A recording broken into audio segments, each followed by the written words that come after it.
And we are live. And Martha Ivy, sorry. I think that's the first time I've seen you. Welcome to the channel. Says this will be fantastic. And no worries, it's all good about me being late eating dinner. And Gwen saying hello. Nice to see you, Gwen. And Martha Ivy says hello. I haven't heard back from Andrea if she's going to be able to make it today or tomorrow. So we'll just continue on and see how we do. Let me get the keyboard off the threads here. And I just realized that I forgot something about the setup for a pickup braid. I actually have one more blue on this side than I do, one more blue than white on this side. So I should do a blue one real quick and fix that. And that'll make for less work at the end. All right. So let me get some stuff set up here. Oh, I did start using the new leader thread, which looks like this. This is the original leader thread I was using. This is about twice as thick, and it feels more braided, so hopefully it'll stop from unrolling as I get near the end of the braids.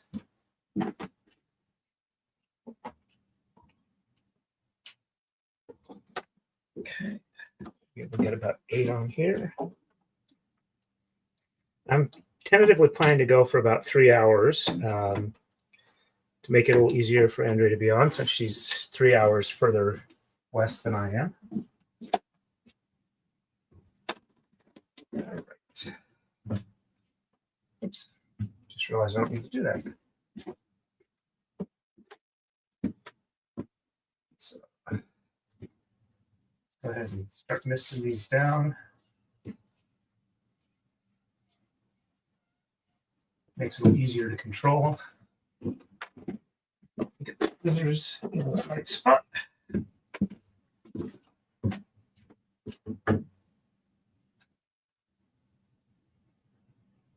So since I'm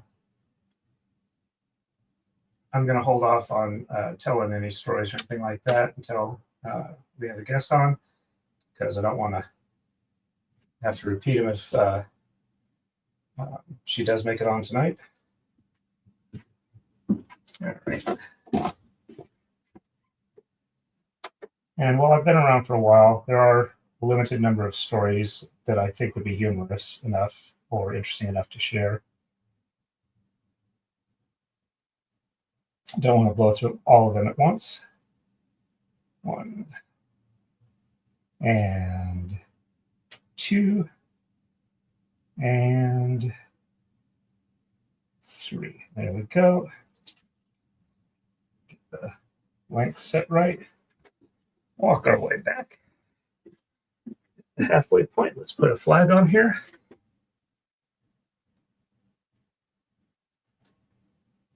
There we go.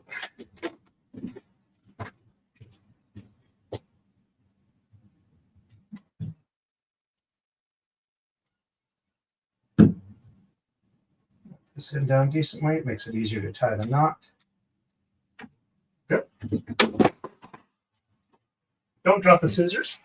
That makes things more inconvenient. There we go. And pass it through. Let's see. I think if we go this way, it'll work the best.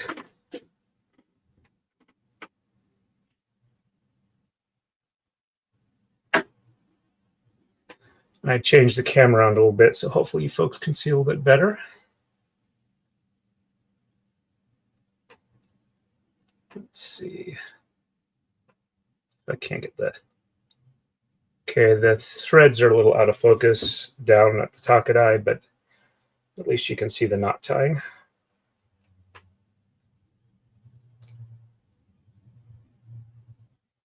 And 1,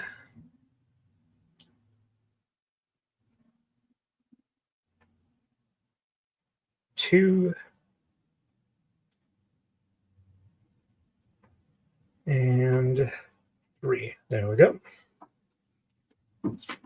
Pull it snug, make sure our tension is good.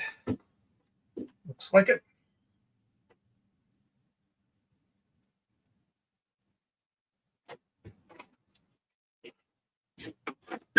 Okay.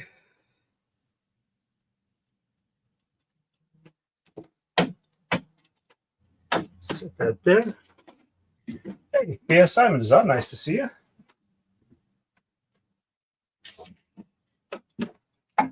I was double checking my thread placement to make sure I wasn't making any mistakes and realized that I needed to do a correction because as there's 100 tama on here, but as we work our way through from left to right for our initial setup, we go through 24, 25, 26, and 25. So I need an extra blue on the left side relative to the white. Now let's see. All right, so we want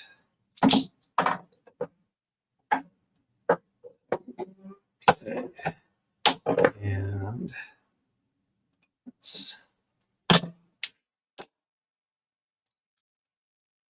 so make sure I got this right.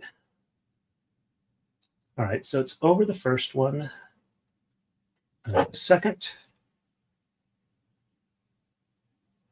over the third,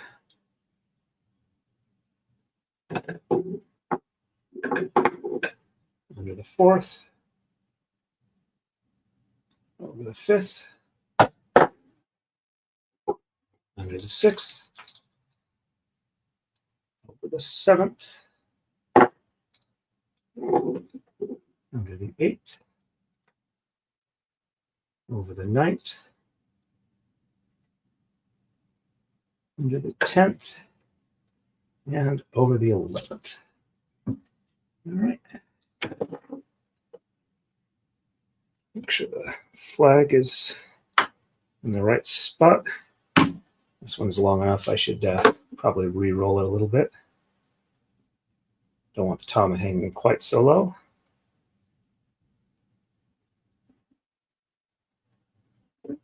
Bring this back up and work our flag through.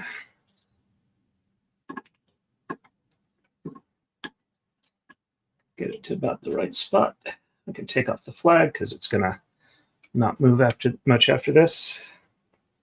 Just make sure that, nope, I got it wrong. Or at least I missed one somewhere along here. Probably shouldn't have taken the flag off, but let's go ahead and just wrap this around the pin. That should keep it steady for this. All right, so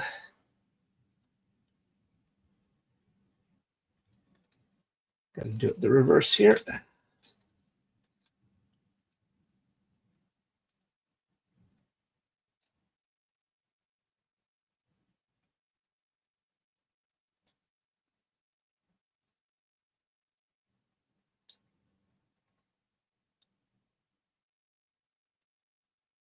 So it is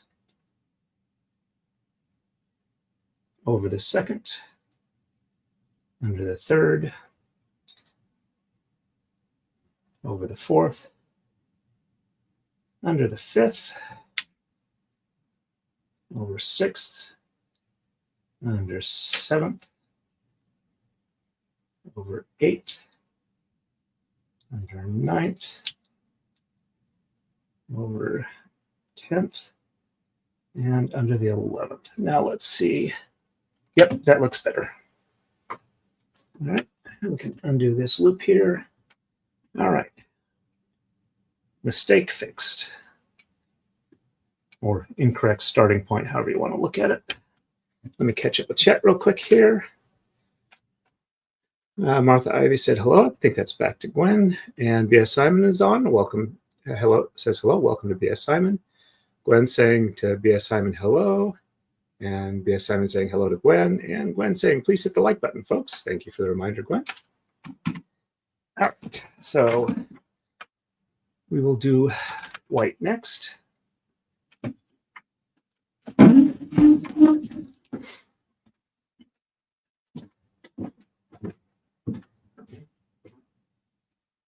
I don't know if many people remember, but I was having a problem using my Bluetooth headset on when I was doing live streaming games on the gaming channel.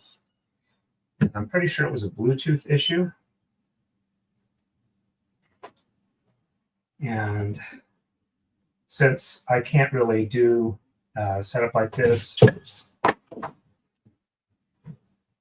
just going to set that on the over there where it won't fall as much. Okay, these lined up. So that'll 12 of the threads together. There we go. So since looks like these, I have this a little too close here. Let's see if that's the problem.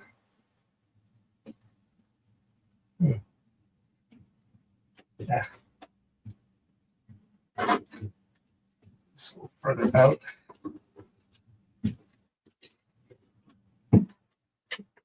There we go, much better. They were just brushing up against what they were pushed up against. All right, so what I was...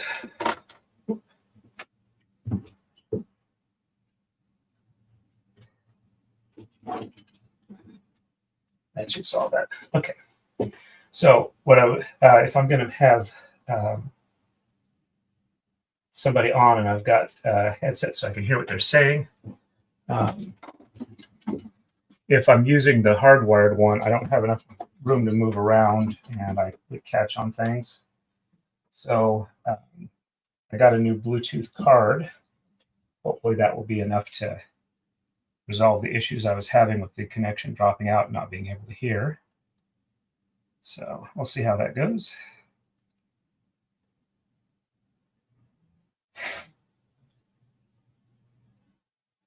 So we started with 40 tama done. And I'm going to, at least I've got 60 left. So I'm going to try and get through 30 tama tonight. And that'll mean that tomorrow's stream will finish off the setup and I'll be able to start right into the braid on Tuesday at my next normal streaming time.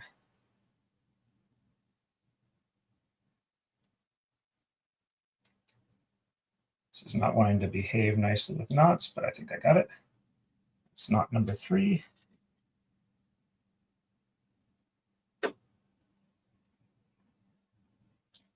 Adjusted for length.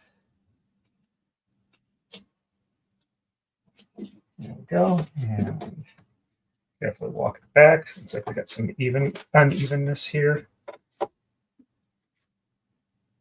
Some threads not wanting to play nice with the rest. Just carefully walk it back. Hopefully that won't be an issue on the next one. All right, that's looking good. I'm just going to put the magnet on here temporarily and get the flag on there, which I forgot to do.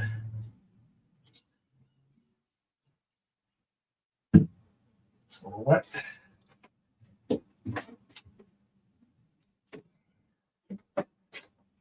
Alrighty. Okay, marking the halfway point.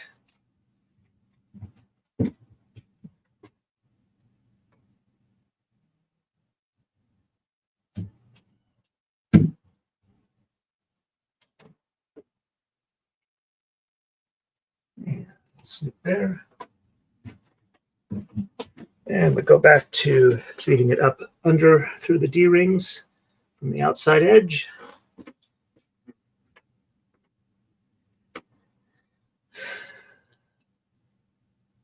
Oops.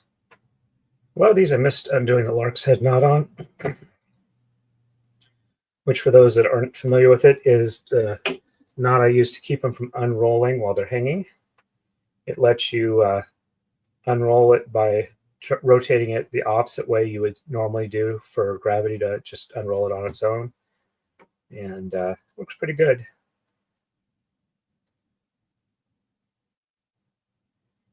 Because the way gravity pulls it, it wants to tighten up the knot. And if you just turn it the other way, it loosens it. But it won't turn that way naturally on its own. Maybe if you had an earthquake, but they don't tend to get a lot of those on the east coast of the US. There we go. Grab the right one. Pull it snug. Make sure our tension is still good. There we go. Looks pretty decent.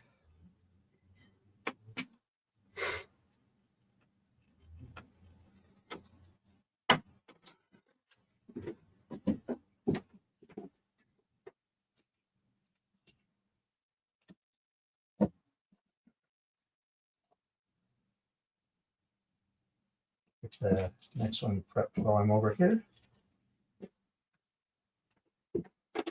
Yeah, roll it up from this end.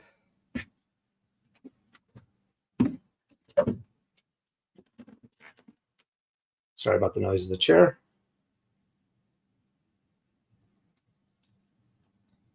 All right, lark's head knot on both ends, and let's see.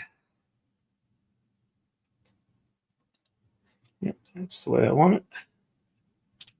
This one will need a bit more unroll. It's a little bit short.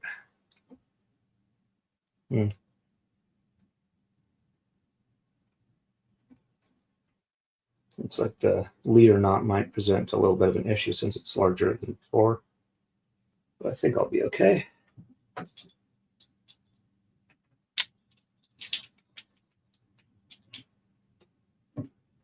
Well, if it solves the problem of having the tama always unrolling when I get near the end, I'll be happy with that. Let me catch up real quick here. And Gwen says, you're very welcome. And Martha Ivy says, I'm not usually free to watch live. This is special for me. Hey, I'm glad that we're able to do that for you. All right, so we are over the first, under the second, over the third, under the fourth, over 5, under 6, over 7, under 8, over 9, under 10, and over 11. All right, let's pull the flag up even with the rest of them.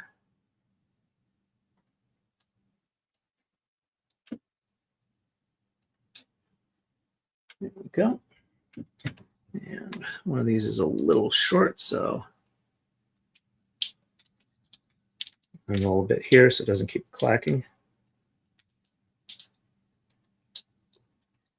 And Gwen says, I'm so glad y'all could make it tonight. All right, and let's take off the oldest flag, which is this one. Did not leave any residue. We're good to go there. All right. Blue one is next.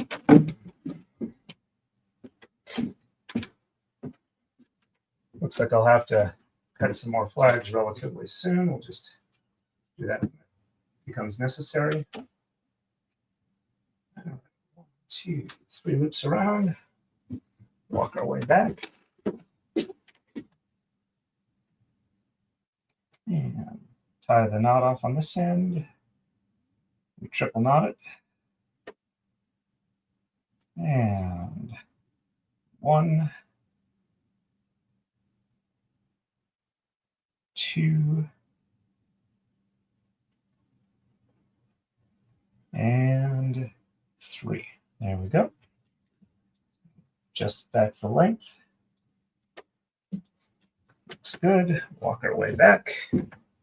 Grab the tape flag and put it on the halfway point.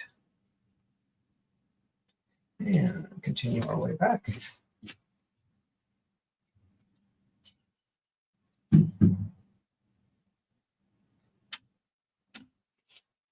No.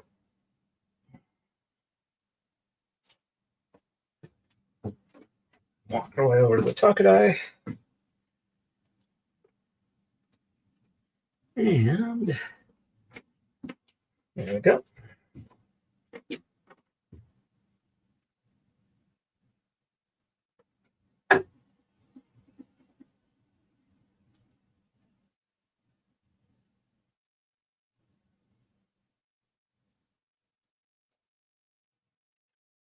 And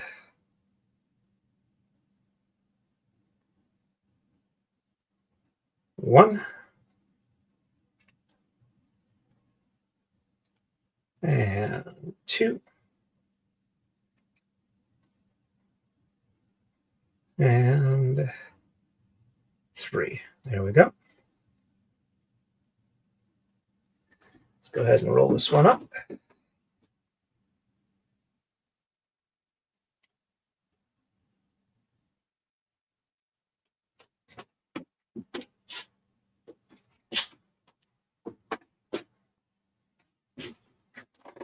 So I found another woodworking tool. Oops, that looks weird.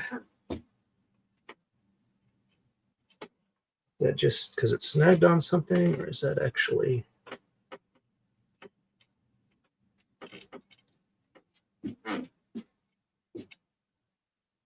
Let's roll our way back.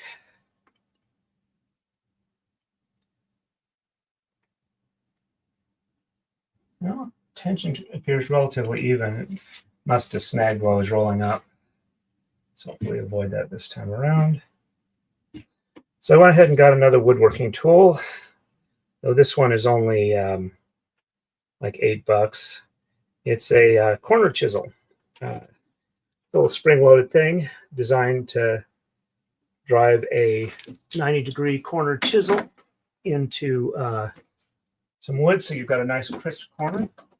I figured that would be very useful for the warping stands I make for the feet form. It'll save me from having to do something a little more complex using a table saw. It'll probably be much safer in the long run. So I figured that's probably a good thing to get.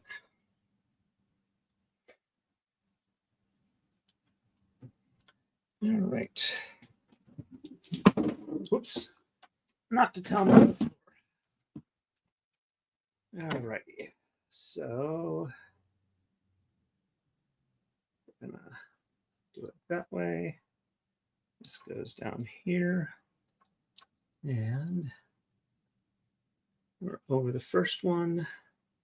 We'll go under 2, over 3, under 4, over 5, under 6, over 7, under 8, over 9, under 10, over 11, and under 12. Let's bring that flag up. Could probably use a little bit more unroll.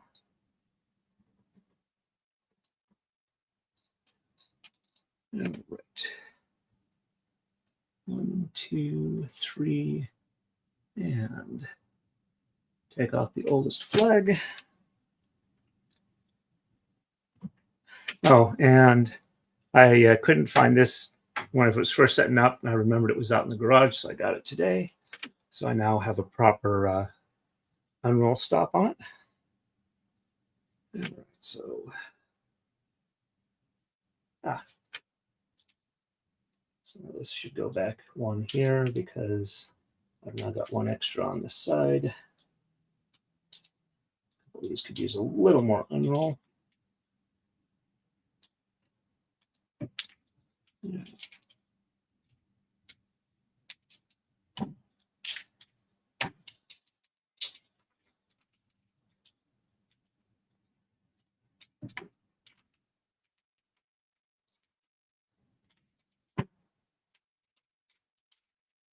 There we go.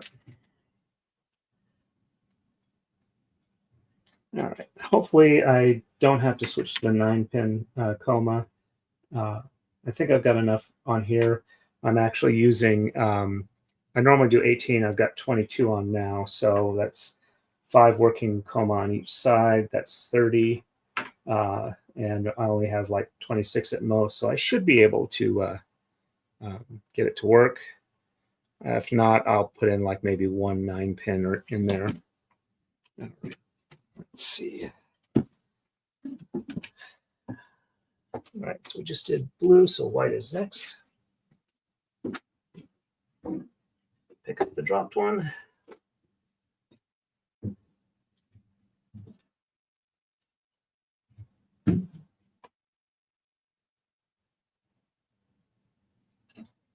And 1, 2, 3. So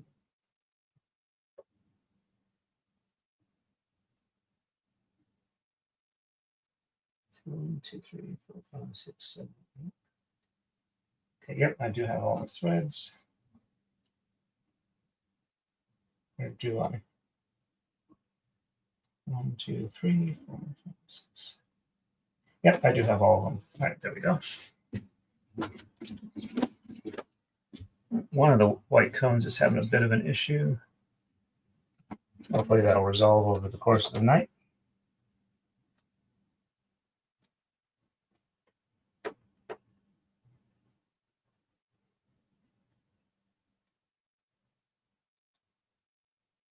I was potentially going to be doing this a little bit later, but today's the day that Mrs. Torin gets up Friday afternoon, goes to work, comes home, and keeps working, doing stuff around the house, and doesn't go to sleep until Saturday night. So she's up for like about 36 hours or so, 30 hours.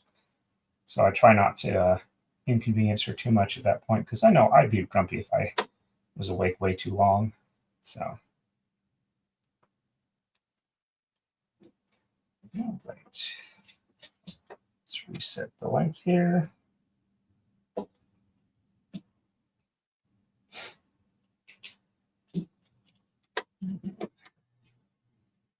One thread that had a little bit of a loop there. Let's carefully work it back so we don't have a tensioning issue. Flag on our halfway point.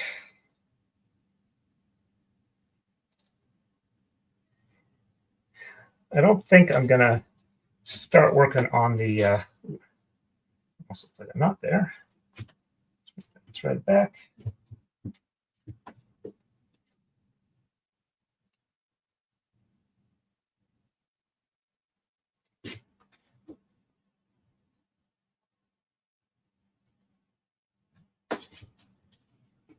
Let's see, which one is it?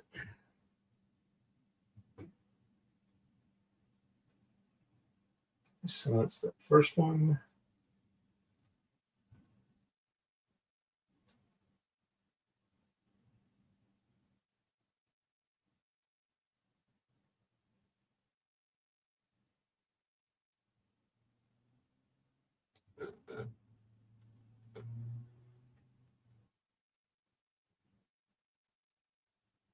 All right, I think I got it all worked out, mostly.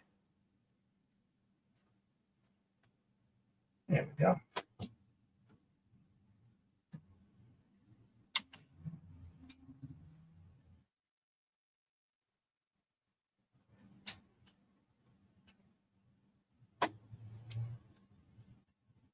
Snip.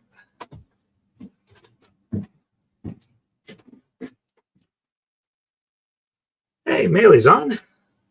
I'll catch up with chat as soon as I get this one done. All right. At least tonight I've got it where it's easier to see where I'm tying the knots off, and covers a little more area. I'm not having to lean over quite as far.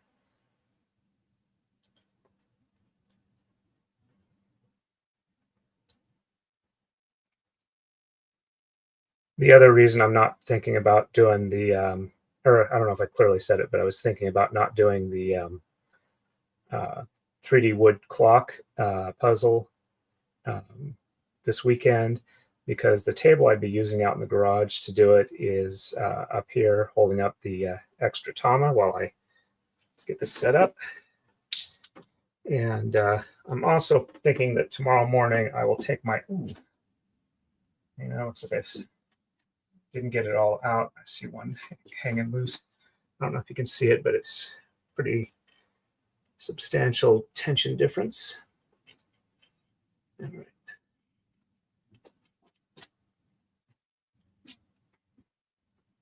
Yeah. It's actually not that bad on this end. I think it's just because it's a little bit wet. It's getting a little sticky on some points, so we'll get some unevenness. Let's go ahead and roll this one up. But yeah, I'm going to try and finish my last online constable course, which takes about 3 hours or so. I'll get that done in the morning. Mrs. Torn and I are going to a family picnic from about 1 to 4 our time. And then about 7 o'clock my time, hopefully, we'll have another stream here. So it's going to be a moderately busy day. And there we go.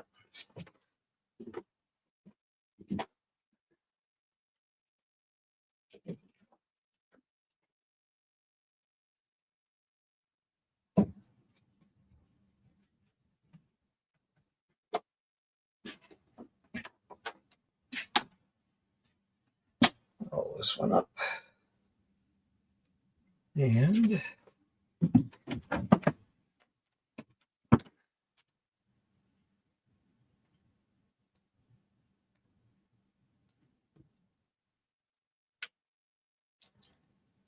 that goes there. And over the first one, under the second, over the third, under the fourth, over the fifth, under the sixth, over the seventh, under the eighth, over the ninth, under the 10th, over the 11th, and under the 12th. Roll it up and roll this in so it fits right. And let's take off the oldest flag, which should be this one. Blue tape tears easier. All right. All right, and Martha Ivy says, Gwen, thanks for the reminder. Gwen says, you're very welcome. Martha Ivy says, I'm not usually free to watch live. This is special for me. Gwen says, I'm so glad that you all could make it tonight. Maylee's on with what's up, beautiful people? Gwen says, hey to Maylee, and Maylee says, hey, Gwen. Well, I am less than 2 weeks out from hopefully a definitive diagnosis where they can start treating me so that I get my strength back. All right. And blue next.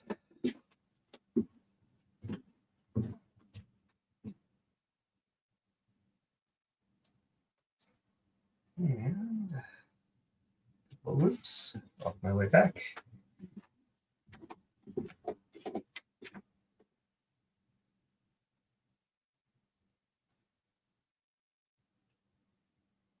And after I do the 3D wood clock puzzle, I'm going to go ahead and do that Gundam model I got for my birthday present that I bought myself. 1, 2,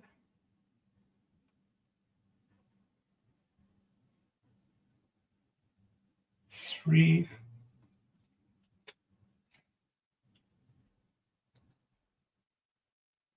and good boy.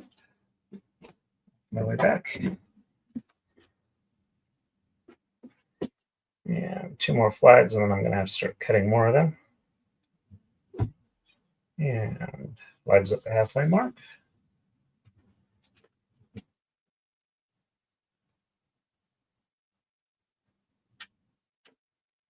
I've also been watching Overlord with Mrs. Torn. We got most of the way through the second half of season 2 today.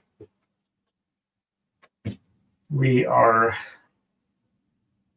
at the point where Yaldabaoth is about to show up. And feed that through. Actually, I was thinking probably should start misting the cones a bit more. Haven't been doing that. That might be where I'm having some issues. I'm noticing some static on the hanging line portion. The first half of season 2 of Overlord is the Lizard Man arc, and that's a bit slow in my estimation, but Mrs. Torn seemed to enjoy it. And I know she's enjoying the series because she told me at one point, it's like, okay, after this episode, I'll get started on something. And when we got almost to the end of that episode, she said, well, let's do one more. So you don't usually do that for a series you don't like. So I'm happy about that.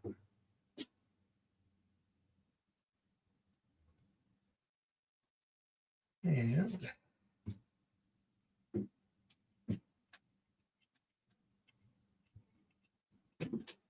that's a good spot here for this. Actually, I probably should start doing the lark's head knot on under the camera when I do that so you folks can see it a little bit better.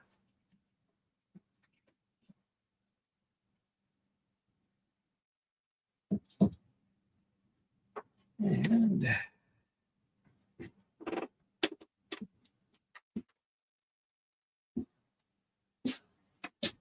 there we go here.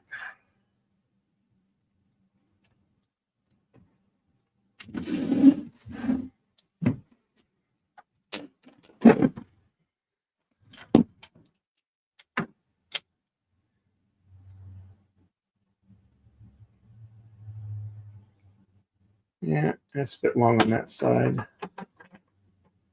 Let's go ahead and re-roll this a little bit. All right, so lark's head knot. Have it hang like this. Loop it around and up over. There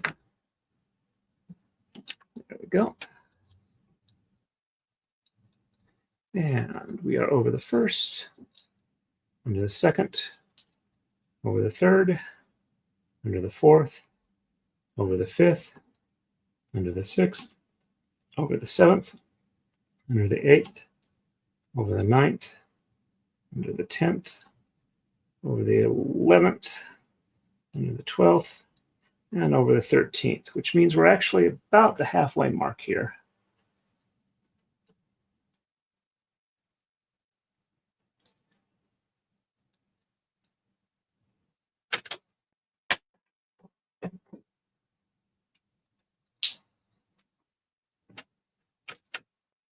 And take off the oldest tag, which is that one. There we go.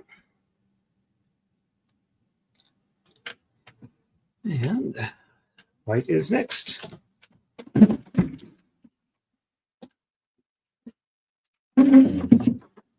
right.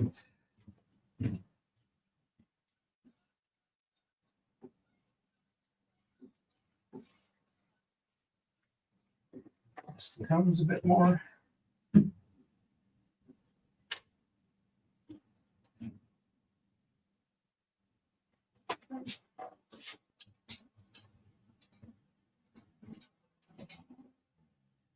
Let's try moving this a little closer to the left side. See if that helps a little bit. Looks like it might be.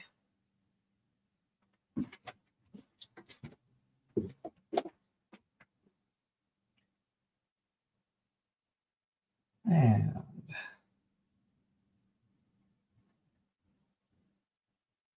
we will tie this off. 1,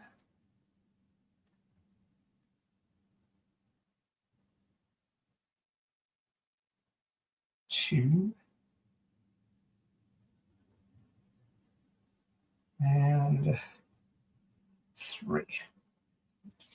We'll readjust our length. Looks good. Walk our way back. Much better for tensioning.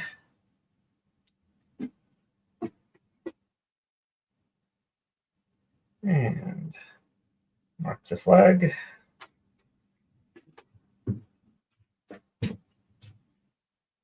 Yep, definitely looking better.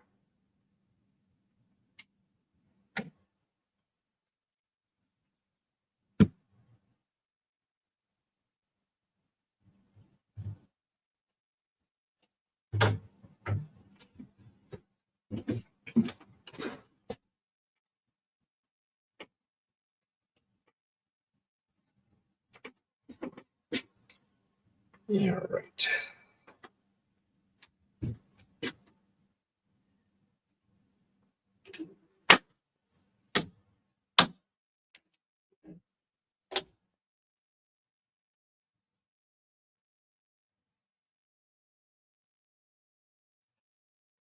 There we go.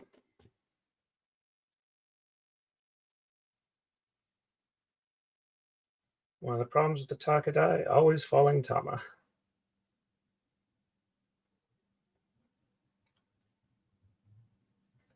Suppose we could go with always tama falling, which would be a much better ATF than the one that we have in the US.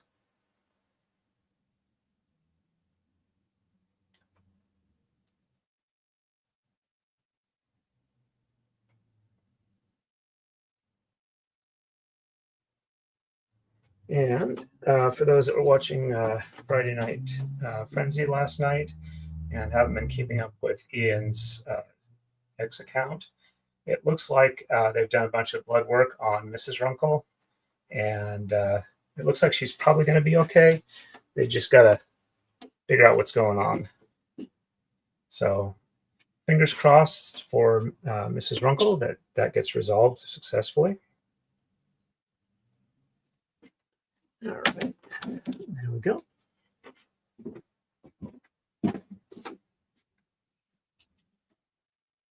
And roll up this end.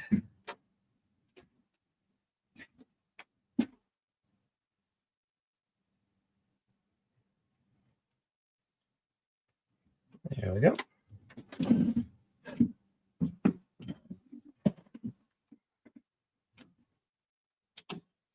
And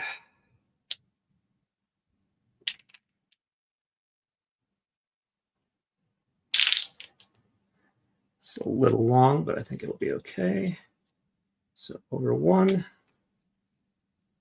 under 2, over 3, under 4, over 5, under 6, over 7, under 8, over 9, under 10, over 11, under 12, and over 13. A bit of unroll on this side. And take off the oldest flag.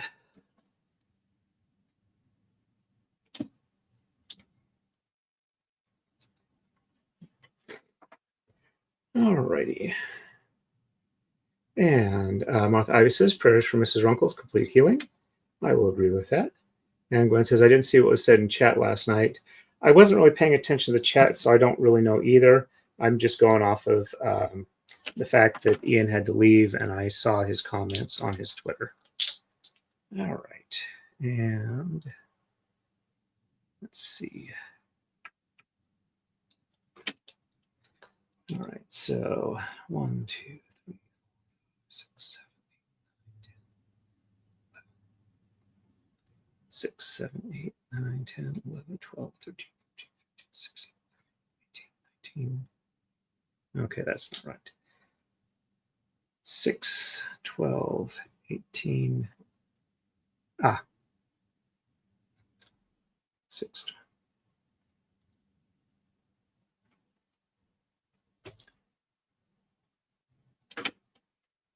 Okay, so I'm still off by 1. Let me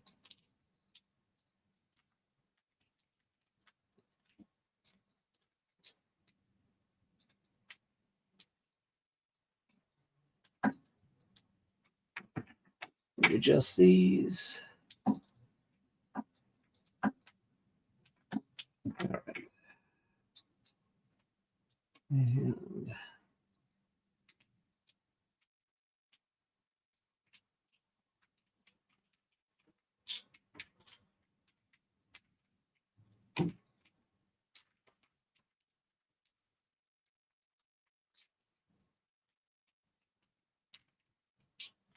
okay. So 26, 25, 24, 23, 22, 21, 20, 19, 18, 17, 16, 15, 14, 13, 12, 11, 10, 9, 8, 7, 6, 5, 4, 3, 2. Okay, that is correct. So, right.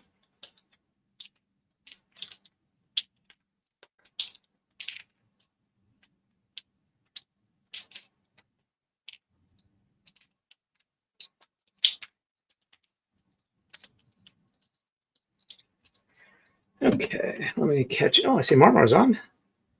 And Gwen says, I hope she's doing okay.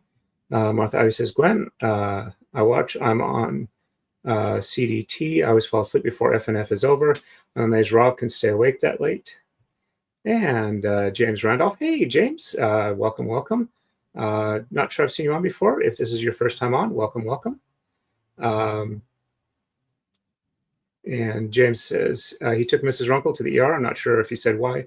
They seemed optimistic, so it's probably not that bad. And James Randolph says, lurking? Hey, you're always welcome to lurk here too. And Marma says, I missed the beginning of the stream, but I heard Mrs. R knocked on the door, and she never does that. And Millie Cormier says, hey, lurkers. And James Randolph says, Marma, I did hear her knock. That's really unusual. And Gwen says, I figured when she knocked on the door that something was very wrong. And Marmar says, I need to go back and watch the stream. I think Mrs. R is going to be okay. Yeah, I was reading through Ian's Twitter account or X account this morning, and it sounds like they're at least somewhat optimistic. And basically, they did some blood work, and they're waiting to see what's going on. All right, so I just did a white one. So I just did white one last, so blue is next.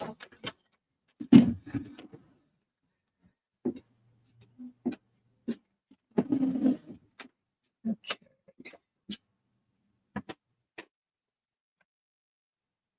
Pardon me as I grab a little bit of caffeine.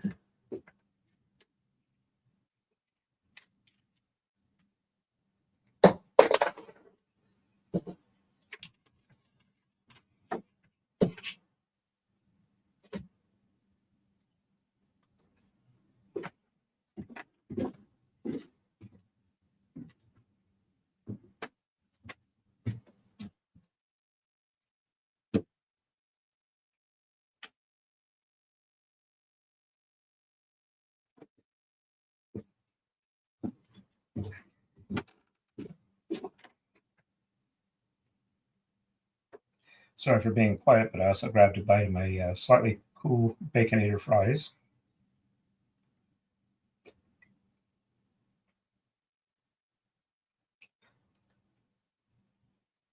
And one. And two. And three.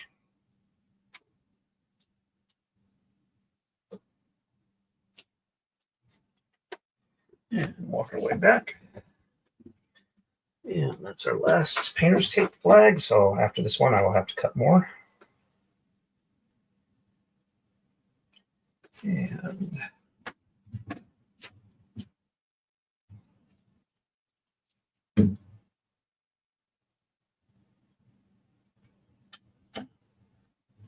there we go.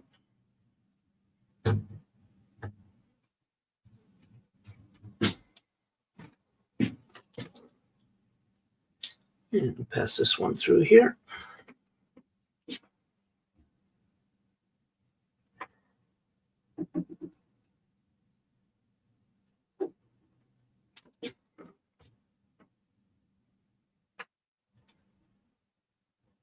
Oops. Oh, and if anybody has any questions about braiding, Taka-Dais, Marodais, silk, my appalling lack of knowledge of the Japanese language or anything like that, please feel free to ask. I'm more than happy to answer questions. It makes it less, I guess you'd say, tedious doing this if I've got something else to think about as well, because this is not a very high mental activity thing, other than making sure that I got everything tied up properly. And I like my chat. You guys are wonderful. It's fun talking to you. Though I will admit, I do eventually hope for a day where I can't keep up with chat. All right, so Lark's head knot. Start like this, do a loop, then take the loop, again, twist it the same direction, just go over the tama, and then pull, and then it hangs.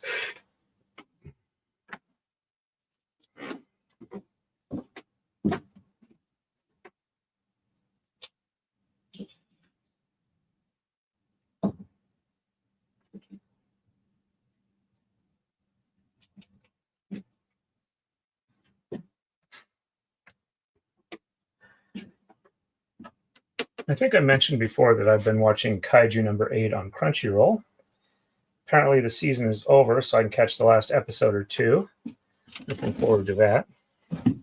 I do have to say, I do like the intro and outro theme music.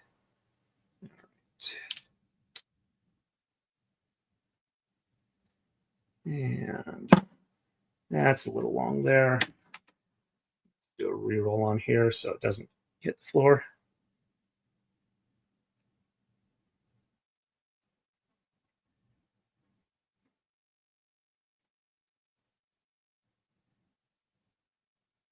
Okay.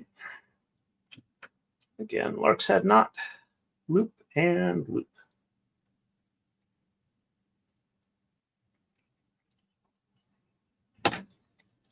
Okay, so we are over 1 and whoops,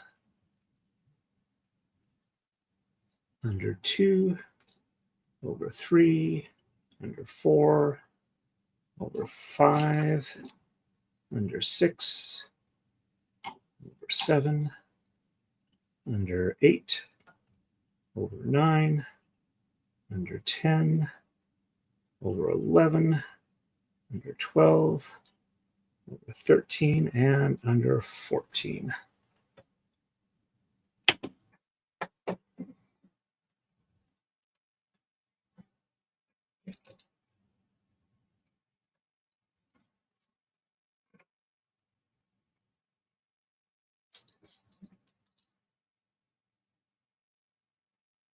Okay.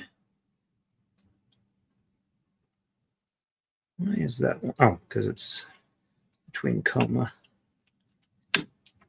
Hmm.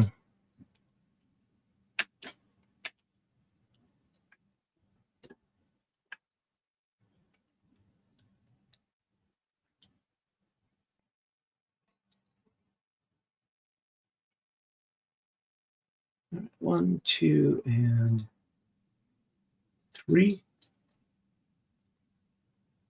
Or 1, 2, 3, and then the next one is when it comes off.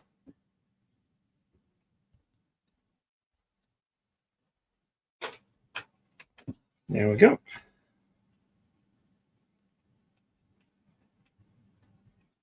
All right, and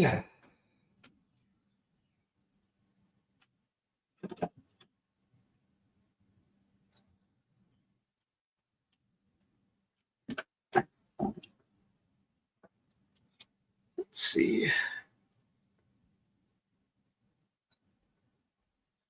Let me catch up real quick here. And James Randolph says it's probably just high levels of capsaicin from exposure to Ian, teasing. James also says, Marmar, what is there to see? What there is to see is just in the chat. And Martha Ivy says, laughing face to James. Marmar says, James, I still want to watch the stream. I prefer when Ian is on with Rob. James says, I do prefer when Ian is on too. Yep, Ian's and Rob's interaction is fun to watch. And Martha says, I'm moving you over to my TV. Well, thank you for the upgrade. And Gwen says, has everyone hit the like button? James Randolph says affirmative. And Marma says, I will probably fall asleep while watching. I'm exhausted by life today. I am sorry to hear that. Hopefully you'll have some restful sleep. And Marma says the like button has been clicked. Gwen says, double check your subscription and ring that bell for all notifications. Also, I do have, I'm making sure to send updates to my locals page, so it sends out emails to those that are subscribed at torrent3.locals.com. And Marma says, I actually did get the notification for the stream. Woohoo! All right, so.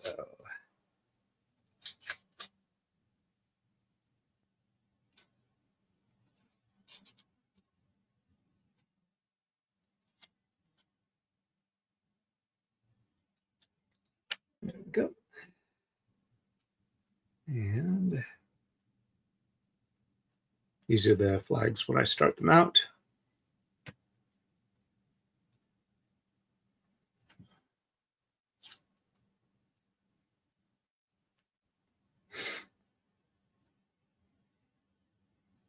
Sorry, I'm not overly fast with making these.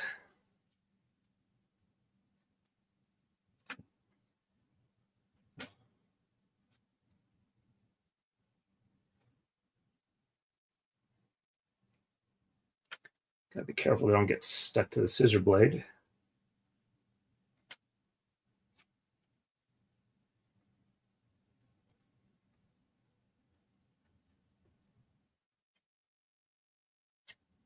While I'm thinking about it, one of the things that I figure is probably a part of my ADHD that has been a whole life thing, but I didn't really realize was connected until I did some more research about it.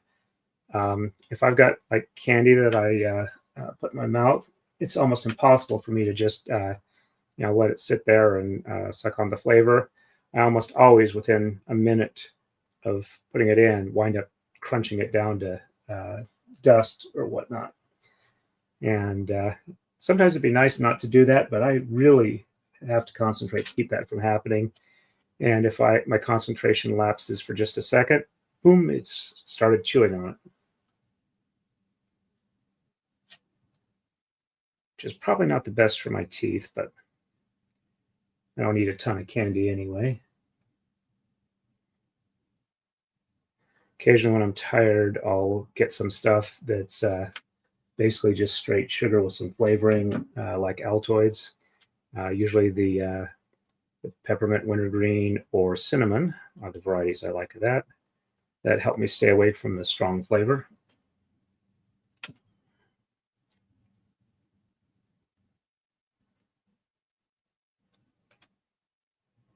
All right. I'll probably stop after this subs cut is done. I have another piece that's ready to go. If I need it, I'll do it, but I may or may not need it tonight. We've been at it for just about an hour now. About a third of the way of what I planned for doing tonight.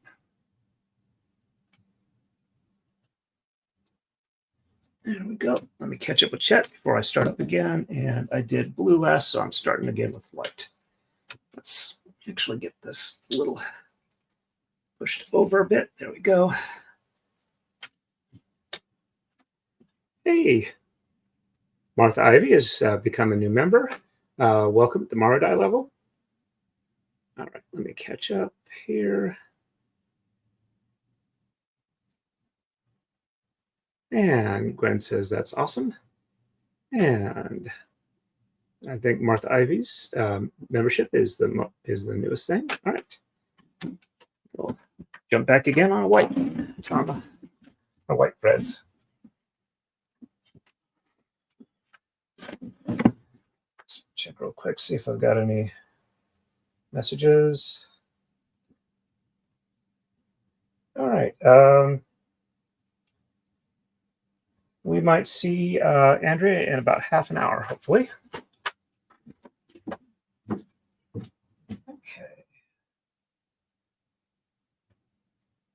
Let's go ahead and wrap around a couple of times. Put this back here.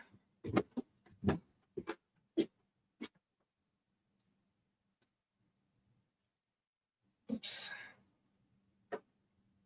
And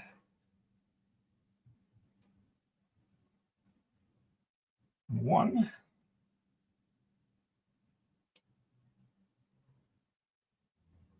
two,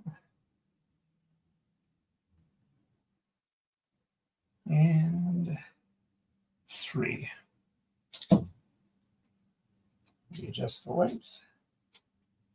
Looks good. Walk our way back, keep the tension even. Grab one of the freshly cut flags and mark the halfway point. Looks like we've got a little bit of unevenness. Walk it back.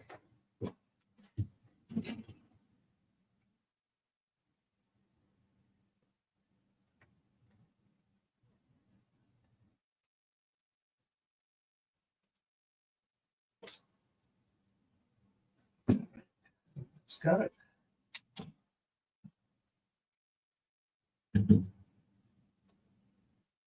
And oops. Magnet with scissors. A little too close. There we go. And walk over here and up and through.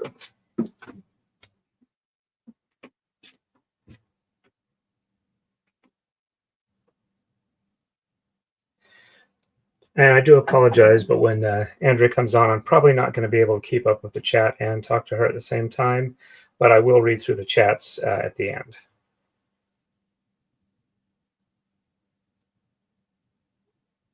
Alrighty. And one. And two. And three. There we go. Let's roll this up, make sure our tension is good. It looks pretty good. Yep. And lark's head knot. There we go.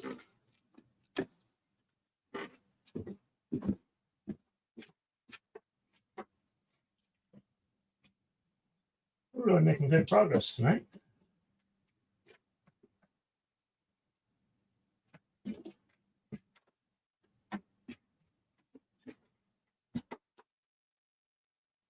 And lark's at the other end here. Yeah, I think for the 100 tama, I might have to switch back to the 9-pin koma. We'll see how it goes. All right, and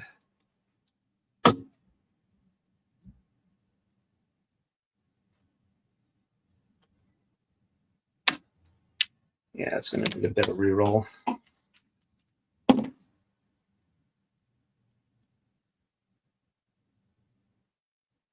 little bit too long on the right side.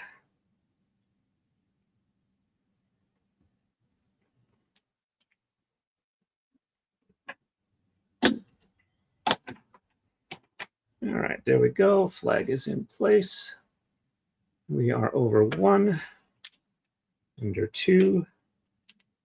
Oops.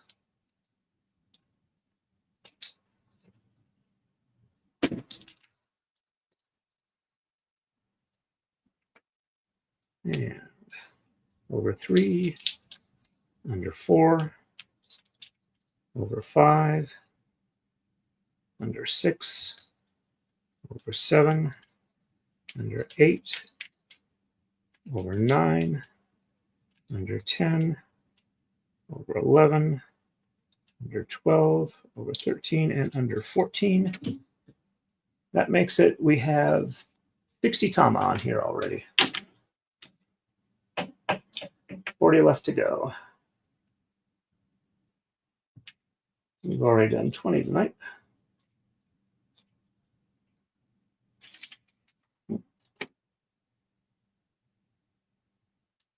and a bit of fluff on there.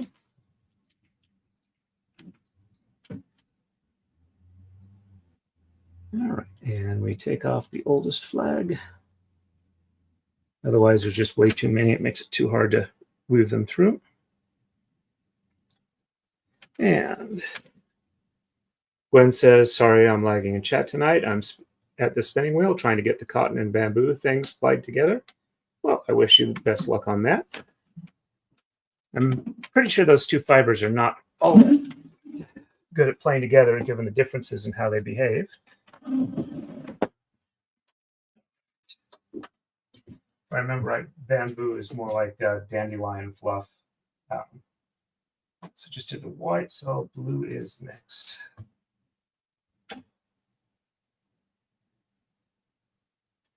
And way back here.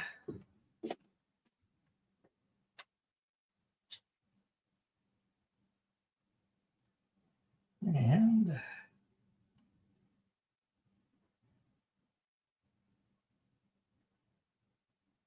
not one, not two, and not three. There we go. Let's readjust for length. Looking good. Walking our way back here. And well, I went ahead and downloaded what I had in my StreamYard library for streaming onto my local storage. And I do have to say that I definitely was kind of slacking off with my health issues this last year.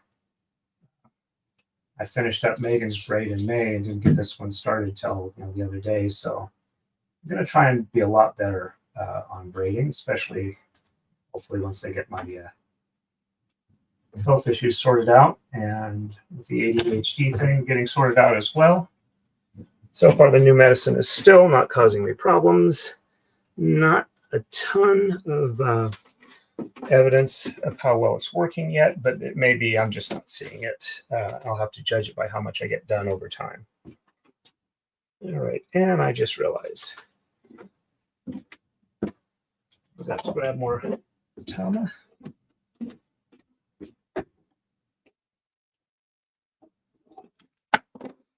And they go flying.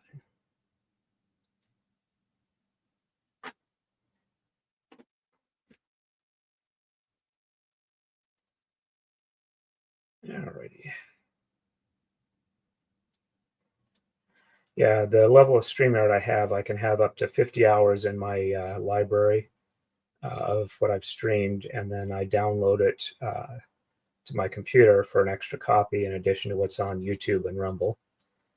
I don't know if I can download stuff I've streamed to Twitter. I won't necessarily presume I will.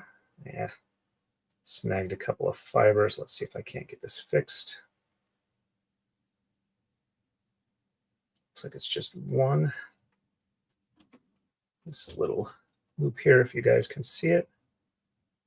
All right, let's pull on the threads individually. I can separate them out. Finger cramp. All right, one.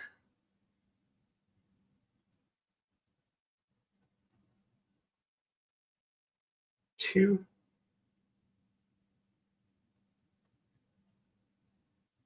Yep, that was it. Number 3. There we go. All right, that's tied off now. Let's go ahead and get this one rolled up. Tension looks good.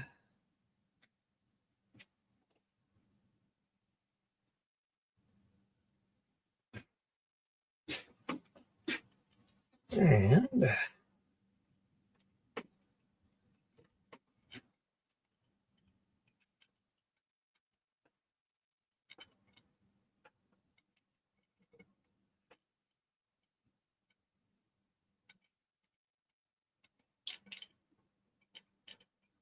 there we go.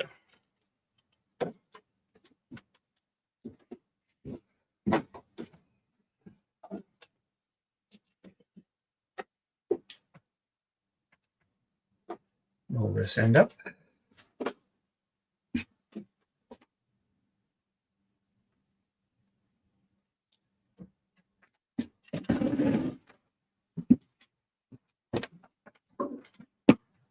Pick up one that dropped.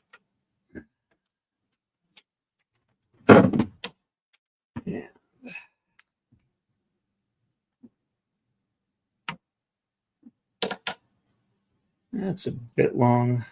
Let's go ahead and re-roll this one.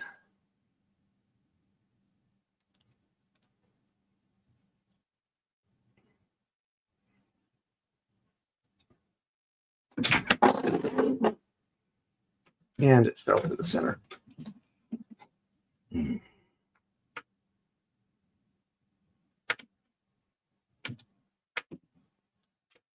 sure I get it properly. There. Yep. Let's go ahead and get this one re-rolled again, see if I can do that without dropping it. There we go. Looks good.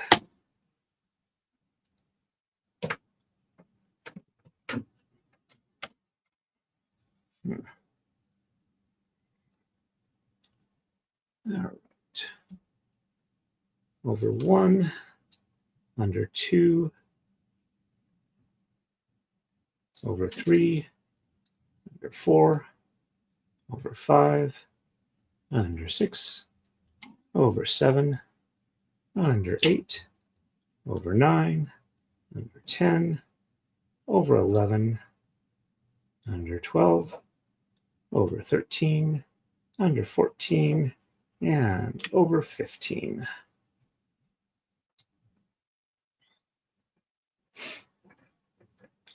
We'll flag even and take off the oldest flag.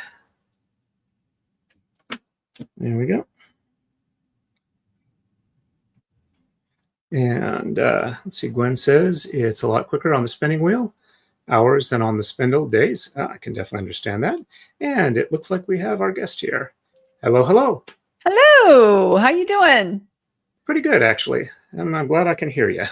I'm trying Me too. Always an upside.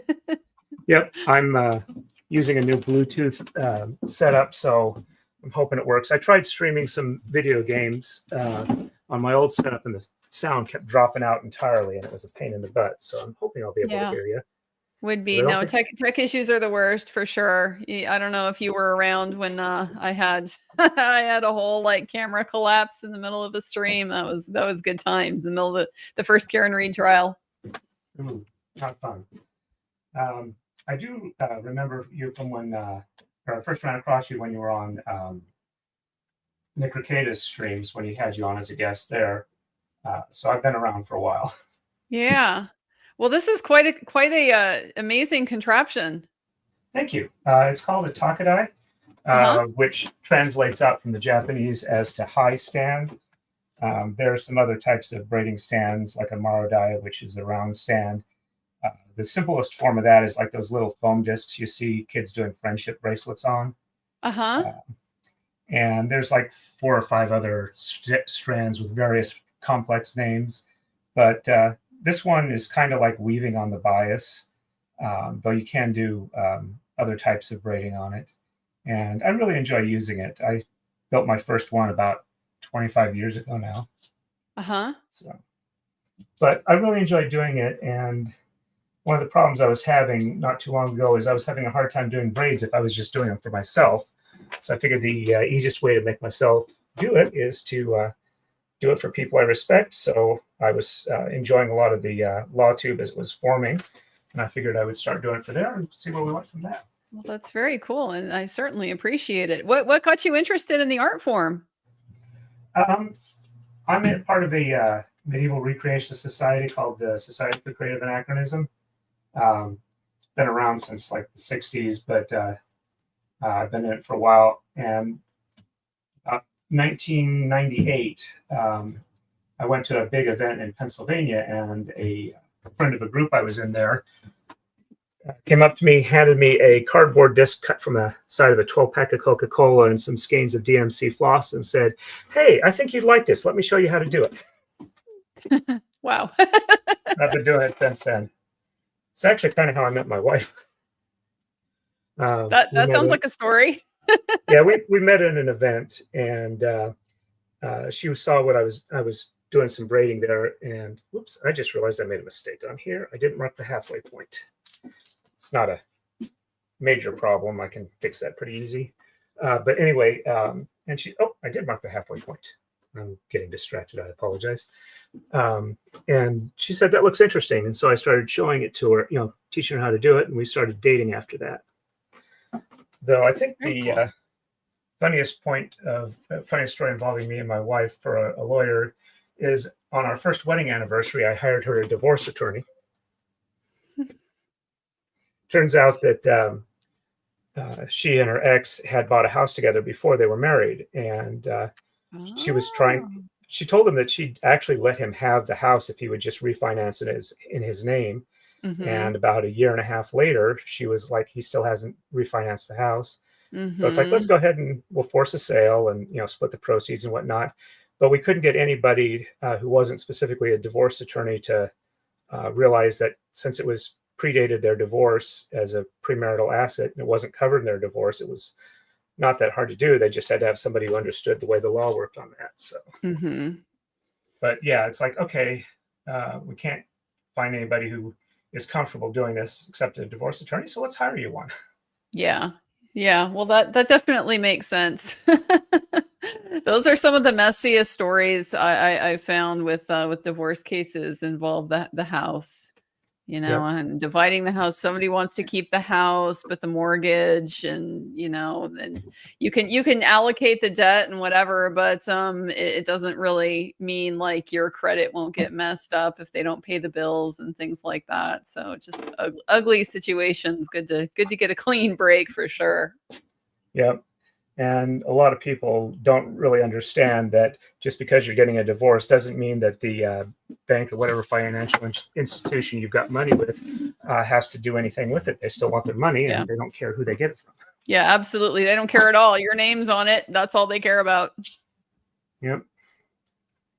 So the silk I'm using on this, I actually imported from Japan.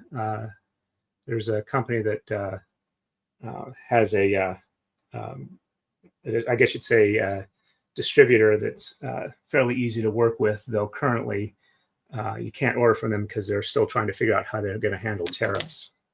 Oh, yeah. But, now, is this a specific type of thread, or is it kind of like an embroidery thread? Is it specialized? It was what some of the other people who do Kumihimo in Japan said that was my best source for the right type of silk. Because a lot of silk is like different weights or different plates, whether it's twisted or not. And this works really well for it. So that's what I went with. It's like 50 weight, 3-strand. I forget whether it's an S or a Z twist, but I used 12 of those threads for one of the bundles that go on the weights here. Sorry. Mm-hmm. A little bright. Can't really see it. Yeah, okay, I can see that. Yep. Just a second, I'll grab one of the. Oh yeah, it's very loose. I could see how loose the weave is. Yep. Look at that. Oh my goodness. And it's more stranded, so you get like better reflectivity off of it, where it's you've got more parallel threads. Yeah. And this is kind of like a 1/1 twill basket weave.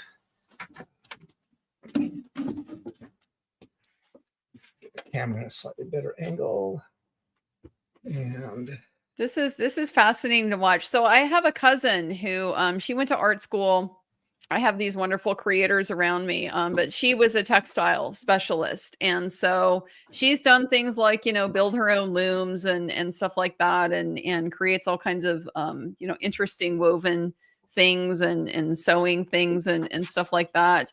But it's always fascinated me because I know so little about it, and it kind of, I don't know. I guess it doesn't make intuitive sense to me, the weaving process. You know, she's explained it to me probably a million times, and the you know, all the different things that go into it.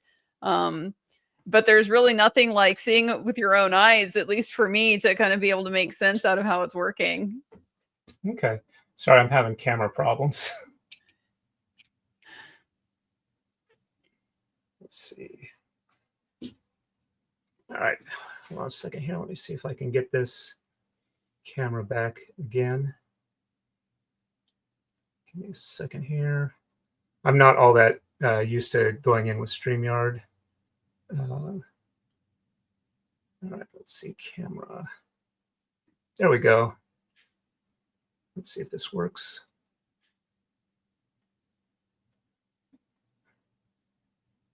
Says the microphone's still active, so hopefully you can hear me. Yeah, we can hear you fine. Okay. I don't know why this camera's not coming back.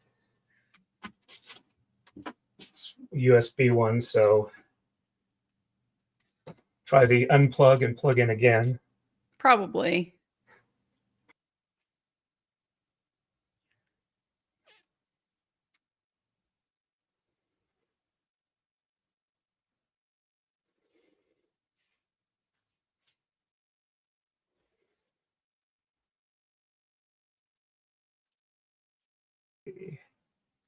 I accidentally bumped out of the StreamYard studio. All right, let's see. Okay. That seems to have done it. Let's do what I was trying to do, which was get it. Yeah, super close up on the threads.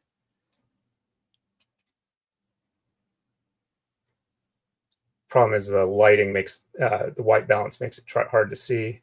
No, I can see that. Yeah, definitely. All right, let's get this back to. There we go. So I did. Okay, so blue is next. So the other thing that you might find interesting is I'm actually an elected constable here in Pennsylvania. I got the job because I was at the polling place, took a look and saw that nobody was running for the position, and I wrote my name in and won with 100% of the ballots. Nice. How do you like the job? It's been interesting. It's not always fun because one of the things I do is I handle evictions.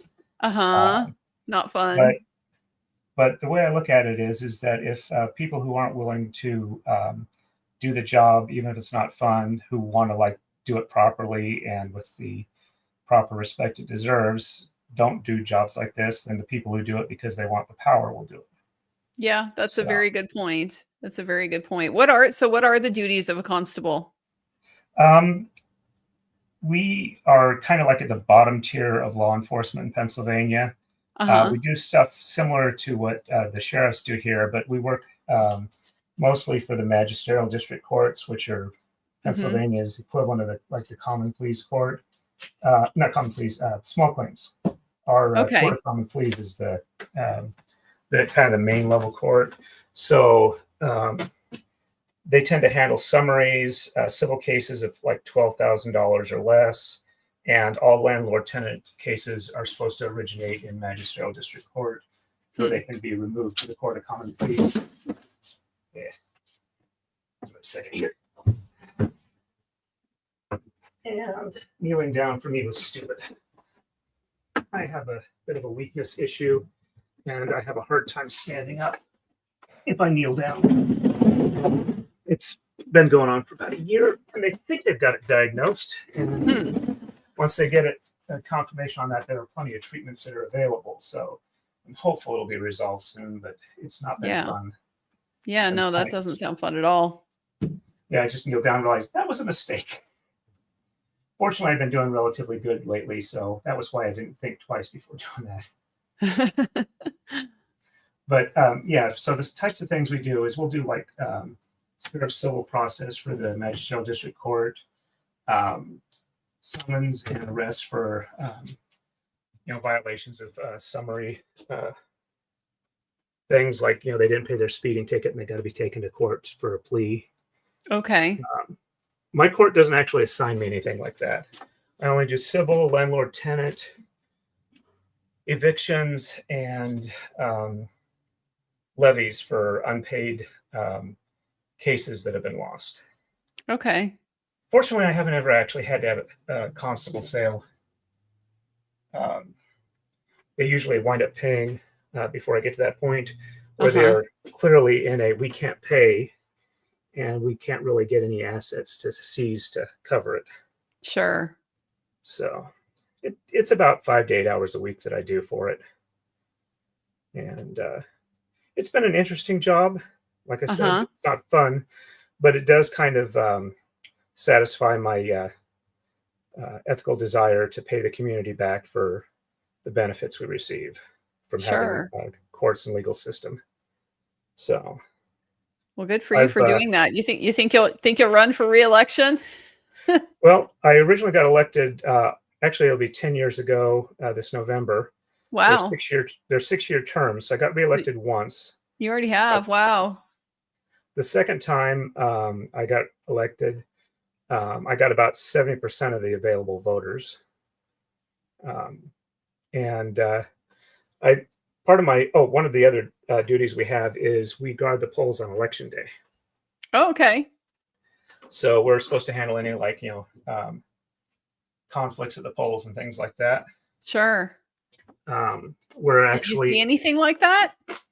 No, even during the most contentious years, the worst we had was somebody who was, I think it was like 2016. He was, because I got elected in 2015. Guy was upset that he wasn't supposed to wear a certain, or somebody told him he wasn't supposed to wear a T-shirt because it was electioneering. Sure. But our judge of election said, basically, he's coming here to vote. He's not specifically like electioneering. He's just in line. And he can vote and he can head out. There's no issue with that. Our judge of elections is fairly laid back.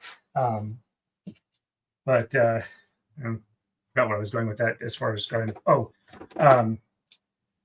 For my re-election, that type of job where you guard the polls needs to be about as nonpartisan as you can get, because you don't want to benefit one side or the other. And I did a good enough job at it that the opposing party didn't realize I wasn't a member of their party until the primary ballot came out, and I wasn't on their ballot. Oh. And the local party people decided that they weren't actually going to put up anybody against me because I was doing my job well enough that they didn't realize I wasn't their party. And they figured, well, he's doing his job and nobody's complaining. So yeah, that was nice of them, I think. Yeah, that's the good old school style civility. Yep. Yeah, it's very nice. Our election, our polling station is so laid back that if one of the party observers that have their tables outside the polling area has to run an errand, the other side will help man their table for them until they get back. Nice. So. Yeah, there's probably not a lot of places anymore where they can say that. Yep. And I do my best to help that as well. But yeah, I've probably, since I've been a constable, I do an average of about maybe 10 to 15 evictions a year. So evictions are not fun. Those were something I had to do back in the old days when I had the retail legal practice, and yeah, it's never one that you particularly enjoy. The adoptions are way more fun. I can definitely see that. But yeah, when I talk to people about it, say my favorite form of eviction is where the tenant's able to pay and I don't have to do anything. My second favorite, which isn't really a favorite, is if they've already moved out by the time I get there. Yes. But I've had some moderately contentious ones. A couple I've had to have police stand by with me. Because even though I'm allowed to exert force to effectuate an eviction, it's not something I'm going to do. Yeah, no, you don't want to be doing that. Yeah, they don't train us enough for that. Constables get like 120 hours training when we start out, and 40 hours a year Con Ed to maintain our certifications. Mm-hmm. And the local municipal police start out with about 850 hours. So, wow, not something I want to compete with on experience. No, no, definitely not. Though our training's been mismanaged enough that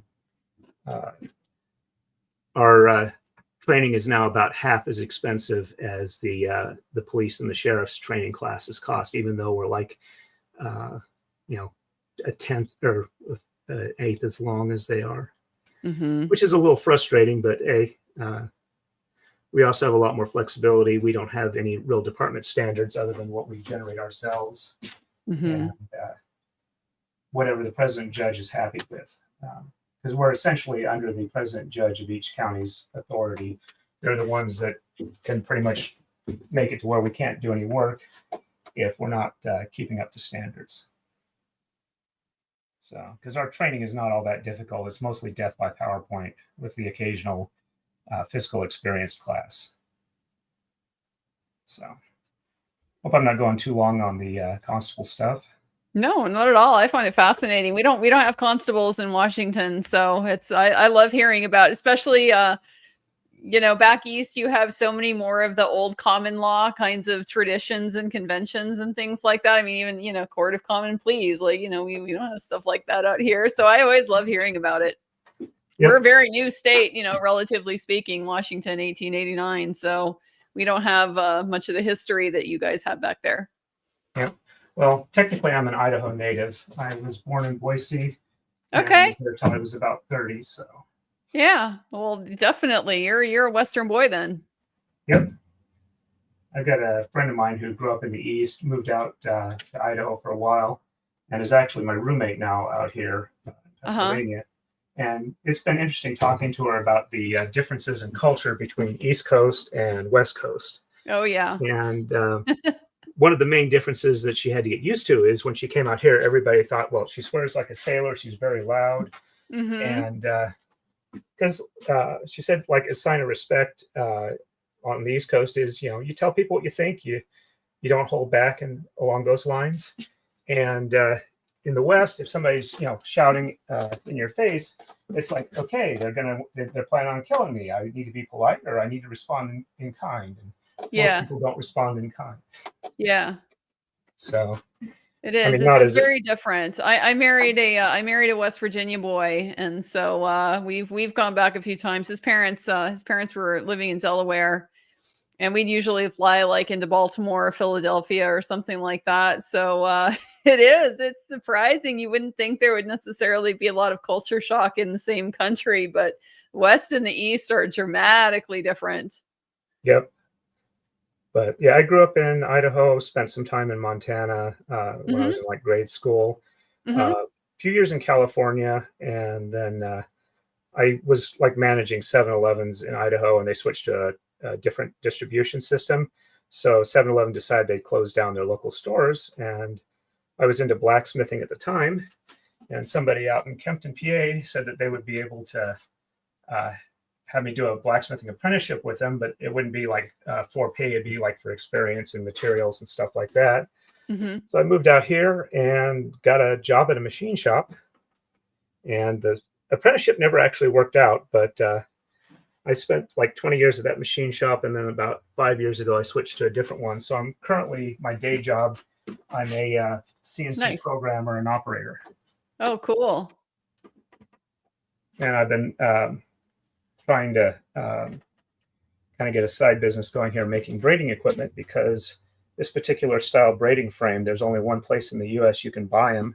The guy who makes them is about 80 years old, and they've got about a 2-year backlog. So I've made probably about 10 of these so far, and I'm trying to get it more, I guess you'd say, like production line system set up so that I can make them available. And the other thing I was figuring with this channel is showing people how to do it would make it to where it was like, it's not some inaccessible art that nobody knows how to do anymore. Sure. So give me a second here. I gotta count at least mentally while I'm doing this, because I got to make sure to do an even basket weave type thing.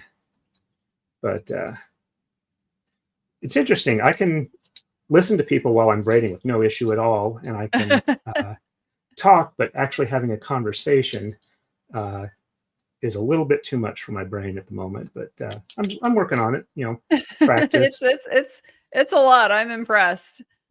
Yeah. I was never able to get into like knitting or something like that. My whole family's into knitting, and I could never do it because I couldn't count. You got to count everything, and I could not count and do anything else. They can watch TV, they can have the conversation. Knit, I could never do it, and I just found it so frustrating. Yeah, but I am finding I'm a little bit better able to figure out what's going on with my brain, because about a year and a half ago, I got diagnosed at ADHD at like 56 years old.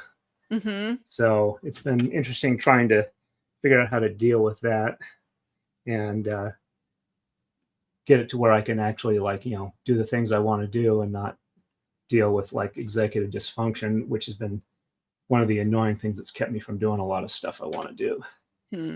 But now that I know what's going on, I'm dealing with it a little bit better. Yeah, I would think so. Speaking of counting, let me show you how I actually do the pattern, since I'm not sure whether or not you're going to be able to stop in more than once. I try not to presume that people are, always available, especially for somebody who does as much as you do. All right, let me see, share screen, and okay. So this is the pattern as I do it. And let me see. All right, so the numbers, one set of these numbers is where you how you change, moving your hand rather than going through like the top layer over and under. You have to swap to the lower layer on one of these. And the other one is when you exchange threads from the upper and lower layers. And then as you work your way through, and each one of these moves takes about 5 minutes or so. And your whole pattern is probably going to be about 6 inches long for each repeat. And overall, it'll probably, for the amount of braid I'm going to make for you, it's probably going to be somewhere around 40 or 50 hours once I get it set up to run it. Wow. But I enjoy doing it, and the chat keeps me company while I'm doing it, so it's been fun. Yeah, that is awesome. So I'll probably get about 8 repeats of the pattern. Let me stop sharing that and get us back there. There we go. Yeah, that is so cool. Now, where in Montana did you land when you were a kid? I got to ask because my dad's from Montana. I was living in Billings, Montana. Okay. Yeah. I still got relatives over there. Yep. And if I remember right, the place we lived was close to an incinerator, because every couple of weeks it would smell absolutely horrible around the house. And there was nothing we could do about it. Nice. Yeah. But the snowdrifts were absolutely wonderful as a kid. We would get 10-foot high snowdrifts behind the house. Oh, yeah. And we would dig out snow caves out of it. I was there for about 5 years, from first grade to 5th grade. Oh, that's perfect. That's exactly the right time to be in Montana, as far as I'm concerned. Yeah, didn't like walking home from school in the snowstorms, but now, that far over, do you still get the Arctic, the cold that comes down out of the north? I just remember Missoula. I was in Missoula it was October, because it was right around right around Halloween, and they got one of these Arctic cold flows that come down through, and it was 20 below. I could not believe, I wasn't prepared for it at all. I hadn't dressed for it. I didn't really realize, I guess, that it got that bad. Yeah, I think I remember it getting at least 10 below while I was out there. I'm not sure if it ever got to 20 below. Again, I wasn't really paying all that much attention. Though it was kind of interesting when St. Helens went, and we got maybe an inch of ash. So it Wow. wasn't as bad as some of the other places, but it Yeah. was definitely something you remember as a kid. Yeah, I bet. Sun was orange for a few days. Mm-hmm. But yeah, my main recollection there is, where we lived, the school we went to. There were like gravel pits behind the school, the grade school, that were fenced off, but the kids would always wander around them, and they were, had some water in them. But nobody ever went swimming that I heard of. Mm-hmm. We cut through a few farmers' fields. Learned how to like safely work my way through a barbed wire fence and Oh yeah. avoid the cow patties in the field. Important life skills. Yep. But other than that, I don't remember a ton about that. But it wasn't a horrible experience as a kid. Yeah. Other than like the really cold. Even today, I don't really like it when it's all that cold. Yeah. So That's always a bit much. I'm generally like, if you had to ask me, like if I had to pick, would you rather be way too hot or way too cold? I definitely would rather be too cold, because you can just move. You can move and warm yourself up. You can put on a coat or whatever. When it's too hot, you're just stuck. There isn't really any way out. But by the time you're getting to like 10, 20 below, there's no warming up from that. Like I just yeah. I it's remember sometimes in Boise when it got down to 20 below. oh man. And we had some really bad winters. And, back in the 70s and 80s, I can also remember my dad would occasionally tie a sled behind his old Plymouth Fury 3, and he'd pull us along the streets that were packed with snow for sledding. Nice. Since it's fairly flat in Boise proper. Uh-huh. Though, and we never really did go skiing up at Bogus Basin. Mm-hmm. But I always have fun telling people out here east that in a half-hour drive, never going more than 30 miles an hour, you can go from 2,000 feet above sea level to 7,000 feet above sea level. Yeah. Yeah, very true. Oh, also, I did want to comment that you and I both picked the same Lego set to do when we were on the Lego Law Life and Libations. Oh, nice. You did Himeji Castle? Yep, I still have it out in the garage, though. Nice. A couple of pieces got knocked off when we were packing up for camping, and I still haven't found all of them to put it back together. That's the fate of Lego. Unfortunately, I still have mine. I think it's up on a shelf in the closet. I had to move it because it was actually out in my living room. But just this last week, the kittens found it, and so kind of similarly, I discovered some pieces of it on the floor. So. Yeah. Oh, kitten proofing the house is like an on the job kind of learning thing. I didn't really know what they would get into or show interested in, but apparently Legos was attractive. Okay.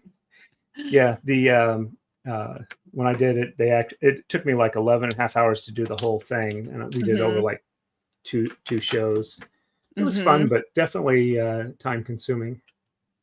It was, yeah. I hadn't done Lego since, I was a kid, probably 9, 10 years old. And I had no idea like how, I guess, complex they've gotten the Lego designs in the many, many, many, many years it's been since then. Yep. I've never actually did Lego before that. So it was an entirely new experience for me. I've actually looked around a little bit, and there's an unofficial build of the original Battlestar Galactica. Wow. And it's like 28,000 pieces, and it weighs like 60 pounds when it's done. And it's like, looks like it'd be fun, but I have no place to put it, so I can't get it. So, speaking of cats, we actually have 6 cats. Nice. Yes, I'm not insane to keep 5 cats. Yep. We had a feral cat living behind our house, and she had like over the course of 2 years, she had 19 kittens. Oh, wow. And to get her spayed, she was like extremely careful. We got to have a heart trap, put in like some salmon, and she would go in and eat the salmon and get out without triggering it. And we even tried like trying to startle her when she was in there, and she still did not like trigger the trap. So I wound up having to set up like a remote controlled car or radio controlled car tied to the release mechanism. And when she was in it, you know, when I was sitting like a yard away with the controller, and got it to trigger the trap that way. But we had we did a total of 8 of the kittens. A couple of them have passed away. One of them I actually call Cyborg Kitty because he managed to break all of the metatarsals in one of his foot, and we had to get an orthopedic surgeon to put in little titanium pins, and he's moving fine now.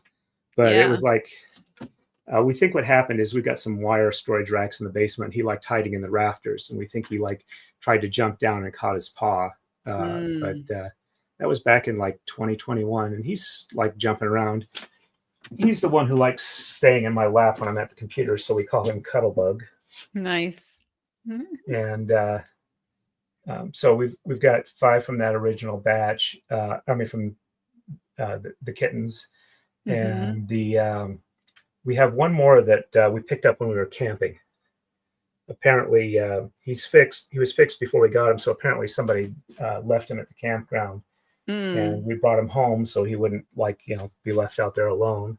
Sure. And he doesn't like our other cat, so he's got his own room that he spends most of his time in. But we try and keep him well fed and give him enough attention. And he's okay out with the other cats as long as we're out and we keep them apart. So I think that's the hard thing. I didn't, really know about cat society, but it's like chicken society. I think a lot that way. It's like they have their little clubs, and they don't necessarily welcome you into their club. Yep.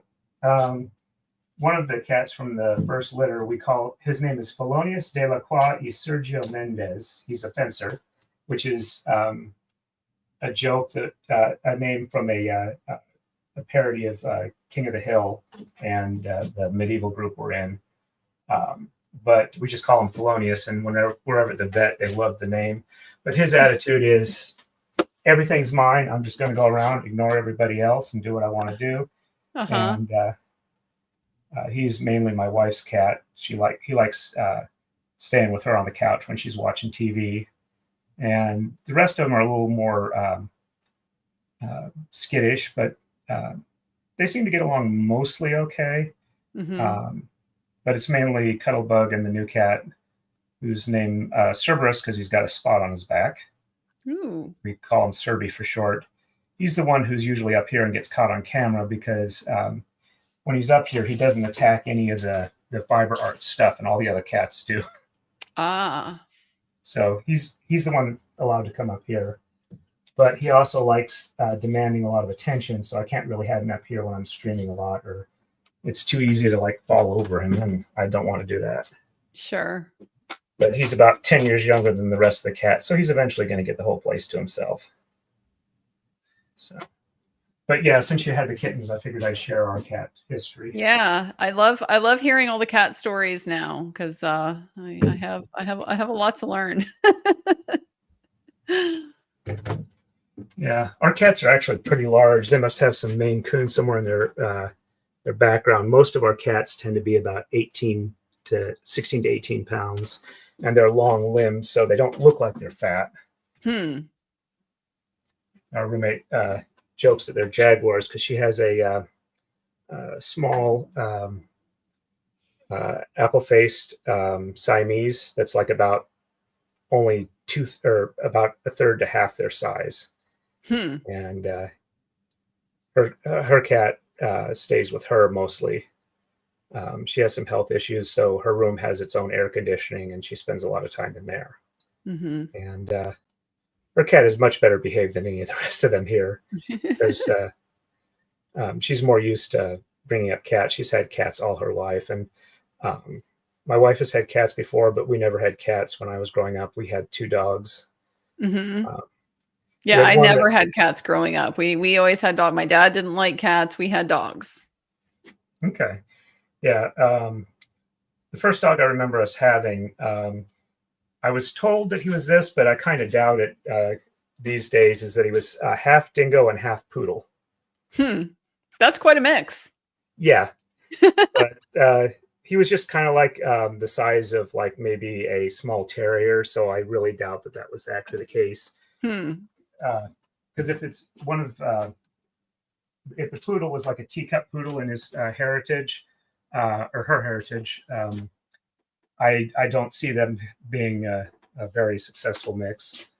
But the second one we had was a purebred Maltese, which my mom loved. And we trained him to beg for popcorn by doing barrel rolls in the air. Nice. So yeah, I mean, my main experience was with dogs, but I've been enjoying the cats. Yeah, they're very different. They're very different. So my first dog growing up was he was a rescue dog. He was just like roaming the street when I was a kid, and we seen him for like a week, and then one day the neighbor, there was this neighbor that we had who was like that mean old neighbor, and the neighbor was like yelling at the dog and throwing something at the dog to like try to shoo the dog off. And so then we felt bad for the dog. So we took the dog home and somehow convinced my parents to let us keep the dog. So we did. And we had him I was a senior. Gosh, we got him when I was probably 3 or 4, and I was a senior in high school when he died.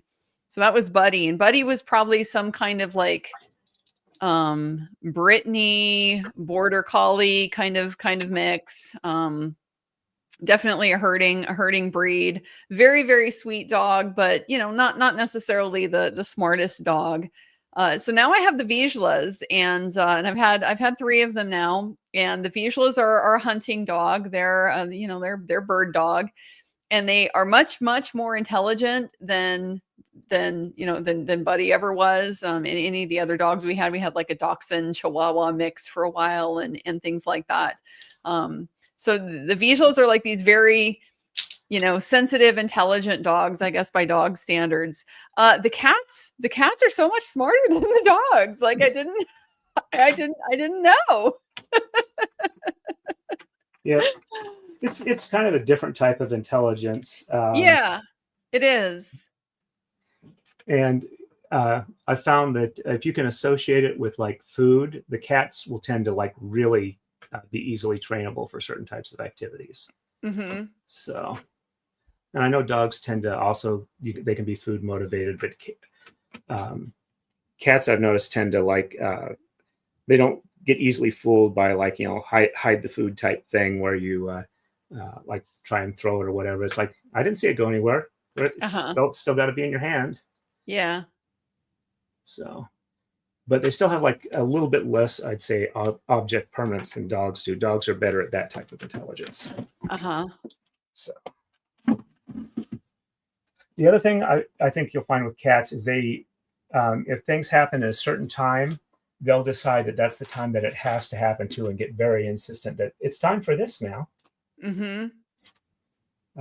We started feeding our cats some wet food to help with their digestion. And we do it like at a certain time at night, and they get very upset if you don't actually have it ready for them when they're ready for it. They know now is the time. And if we're not really good at keeping track of the time, they'll try and like convince us to do it earlier and earlier. So that's always interesting. Let's see, we're getting pretty close to having them all loaded up here. I think I've got about 30 tama left to load up, which are the weights.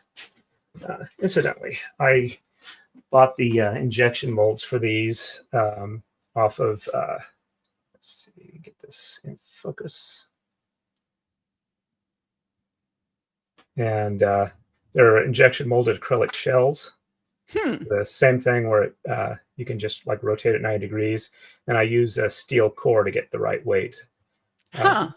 Most of them tend to weigh about 100 grams, and I can get it from like 100 grams down to about 30, at which point I'm gluing in a couple of pennies on each side. Now, do the weights in the setup, do they have variable weights, or are they all about the same? Not so much variation on this type of stand, but on the Marodai, which is the round braiding stand. Depending on how tight or loose you want your braid, you kind of balance the weight of the tama against your counterweight that keeps the tension even. And traditionally, you do about 40 to 50% of your total tama weight for your counterweight.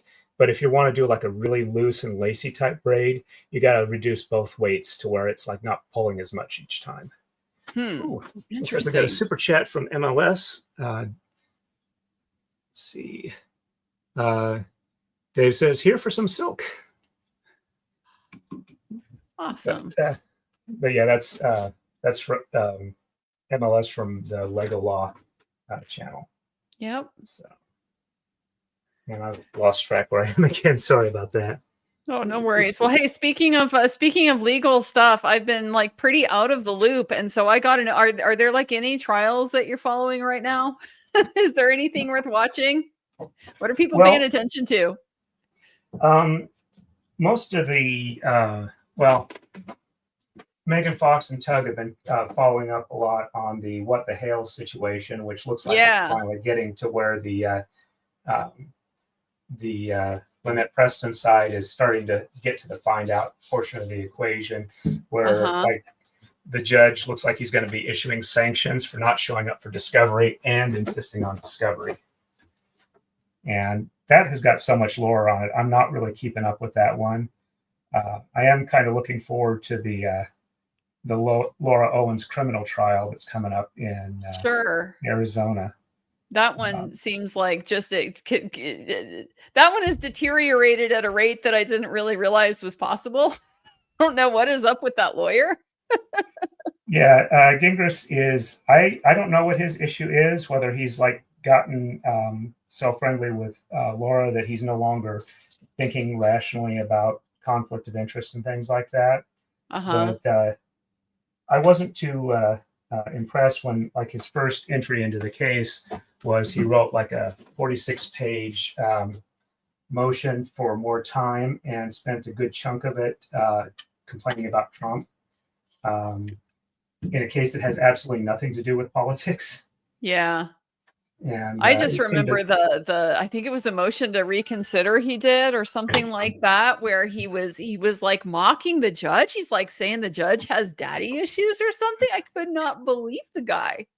Yeah, that's when I combination of that and the baseball hand signals in court trying to coach his witness or Laura on the stand. It's like, yeah, I didn't see, depending on whether or not they wanted to pursue it, if they did, which they apparently have, I figured that's going to wind up badly for both of them. Yeah. So, and I actually, when I was living in the Bay Area, I'd listen to her dad, Ron Owens, on the radio when I was out there. But I didn't listen to him a whole lot. I don't really remember specifically stuff he did. I mainly listened to Bill Wattenberg, who was their weekend overnight shift guy who was worked at Lawrence Livermore Labs, and he would come up with interesting practical inventions and stuff like that for like when they were trying to come up with ways to airdrop food over in like around Kosovo and whatnot. He figured out that like, just regular packaging for like granola bars and protein bars and stuff like that would survive being tossed out of plane just by themselves. And they were able to do that. So they didn't have like a central landing point where like warlords could like get together and like appropriate the food. Yeah. And it was much easier to get it directly to the people who needed it because it just wound up randomly falling. Yeah, just kind of scatter it. Yep.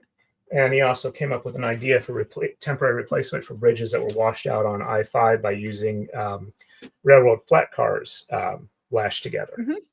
Because they were on hand, they were easy, they were structurally sound enough for that. Yeah. That, you could just repurpose them for that, and then when they were done, turn them back into flat cars again. And that was a fast way of like getting emergency vehicles into where they needed to be. Interesting. But he was the main one I would listen to. He was also like one of the actors in like a Clint Eastwood movie. Apparently, he was friends with Clint Eastwood when he was living there. But I think he passed away like about 10 years ago. But he was a fun guy to listen to, and he was more of what I was interested in.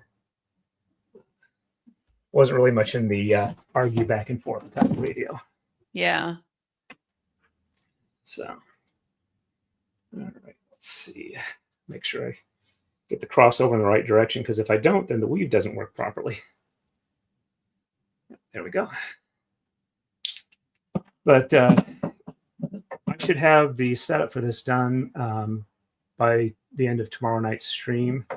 And Tuesday is when I'll start braiding it. And it'll probably take like about a month and a half to do enough streams to get it finished.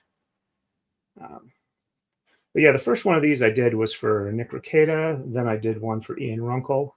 And I don't know if you were paying attention. Apparently, Mrs. Runkle had to go to the ER last night. He was on, no, I didn't hear that. Yeah, he was on Friday Night Frenzy with Rob. And apparently Mrs. Runkle knocked on the door, which she never does. And so he had to take her to the ER. And from Ian's Twitter posts, apparently they don't really know specifically, but they did blood work. And it looks like she's probably going to be okay, but they are still waiting for some results.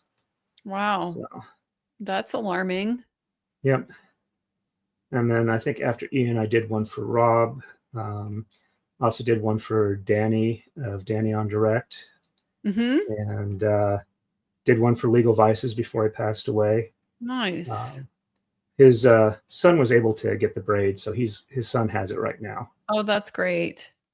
And let's see, I've also done one for science fiction and fantasy author Larry Correia. Okay. Yep, I actually got to meet him in person at a convention in Virginia, and was able to hand it over to him there. And he's very friendly in person as well. And it was fun to meet with him. Speaking of which, I just finished his latest book that came out, which is Academy of Outcasts. If you like D&D type progression fantasy where they're not dumping stats on you and it's all just pure story, it's a pretty good one. The audiobook reader is pretty decent for that. And then after that, I did one for Kurt on civil law. And then I did one for Megan Fox, and that was a regular pattern one. I also did a regular pattern, which is not like, a customized design one, but it's a structure pattern type braid for Emily Baker. I think they did that after I did the one for Rob. And then I've got you, and then I'm going to do one for Aussie Overlord, and then I'm going to do a proper braid pattern one for Megan again as well. Nice. Because she had that one crazy guy who was in the What the Hales case who was apparently emailed all the people she knew trying to say that she was a horrible person. And my comment on that was, well, apparently I'm not a good enough friend that I didn't get a copy of that letter, so I'm going to have to make you 2 braids now. So, but yeah, I've really been enjoying doing this. And since I got the channel started, I've definitely got a whole lot better at being able to keep up my end of the conversation. Because if you don't do it and you're by yourself, it's a rather boring channel. So it's been nice building up that skill set. Well, I appreciate being a part of such an illustrious company. Well, I mean, I think I agree with Ian, having watched a lot of your streams on like the Karen Reed and the I'm blanking on it, the really bad one that was in Richard Allen. Yeah, Richard Allen case. And how your analysis of them and how you go over them, I definitely have you up there in the top tier of people on LawTube that I respect. Well, thank you. Appreciate it. I agree with Ian. If he has one view and you have another, we're going to go with you because you're probably correct. He's way too kind.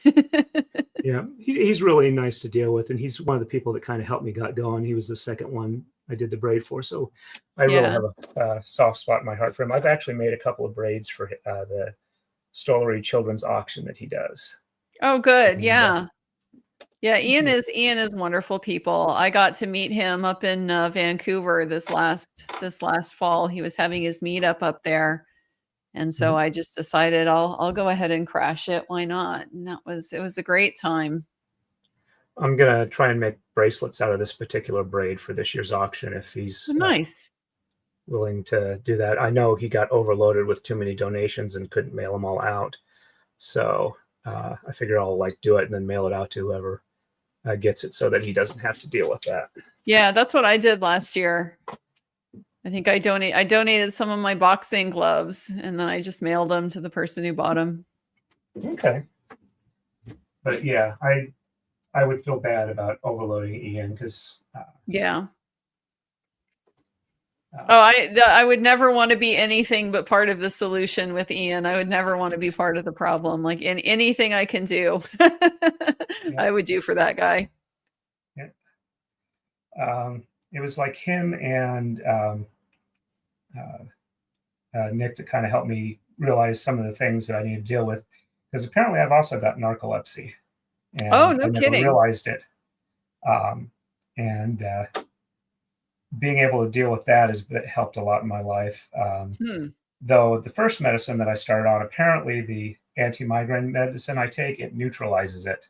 Oh, that's not good. Got that figured out, and my migraine's under control again. It's been a lot better. Yeah. So with the whatever issue I've got now, strength-wise, apparently I can't really take anything for the narcolepsy because the Adderall or Sunosi or stuff like that they traditionally prescribe for it makes my weakness issue a lot worse. So once they get a full diagnosis for that and figure out what I can and can't take, hopefully I'll get that treated again. But are they suspecting it's neurological? Yeah, what they think that I've got, and for about a year, it was really annoying because everybody I talked to had no idea, and the fact that the weakness has no muscle pain associated with it freaks them out. Because almost everything that causes weakness also has associated muscle pain. But there's a condition called CIDP, which is chronic inflammatory demyelinization polyneuropathy. And yes, I'm learning how to say that easily. It's apparently your body attacks the myelin sheath on the nerves. But there's a couple of varieties. There's a pure sensation and the pure motor. And I apparently have the pure motor where I have no weird sensations associated with it. Wow.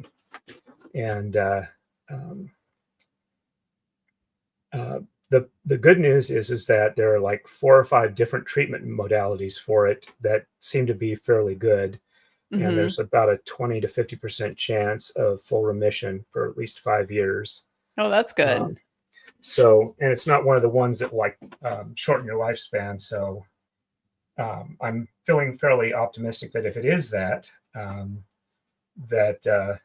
can get treatment and I'll be back to normal. Because when it first hit, I was having some issues with it. And then I had a case of pneumonia from being sick for a couple of weeks. And I got so weak, I couldn't even sit up. And I was in the hospital for 10 days. And they pumped me so full of steroids as well as antibiotics and antivirals that when I got out for about 3 months, I was stronger than I've been in 10 years. So I know there are treatments that work for it. It's just a question of making sure it's the right treatment for the right cause and not treating it when it's something else. And then it can integrate with the other needs that you have. Yep.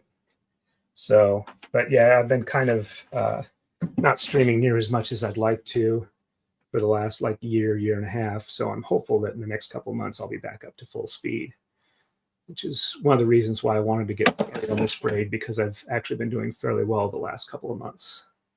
Good. And I don't want to get too far behind on these because there's more people out there that I'd like to do braids for.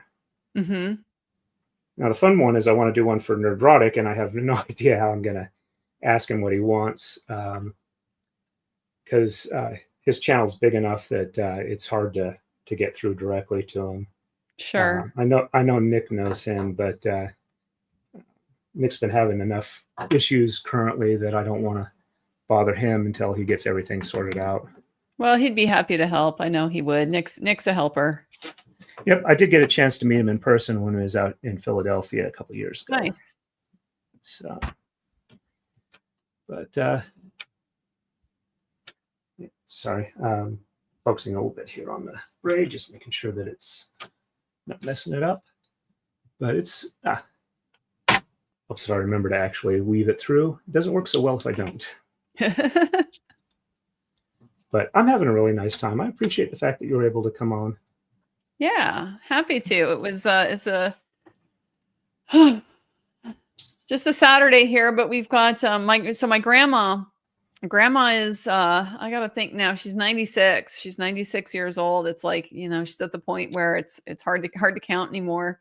But she's in very, very good health, very independent, still lives at home by herself and everything like that. But at 95, things start to fail. 96, things start to fail, and it just gets harder to keep up. So she had to have a medical procedure this last week. She's got some issues with her heart valves. Like, she's still got a good heart, but her valves aren't as, I don't know, they're more leaky, I guess, than they'd like them to be. So she's going to get some kind of catheter, procedure. Oh. But so, gotta go check in on grandma. I think that was kind of my afternoon plan here. Jeff always makes her a dessert because she's had some issues with just keeping weight on. I think it's common with older people anyway, but she just, I don't know, she just goes through stages where she doesn't want to eat, but she has a real sweet tooth. So okay. Jeff can always make a dessert of some kind, and we can be sure that grandma will eat that. So yeah, definitely go with the advantages you can. Yeah, exactly. This is the sword that I use to keep the weave open while I'm passing the threads through it. Huh. So I've got the pattern opened up with my hand. Uh-huh.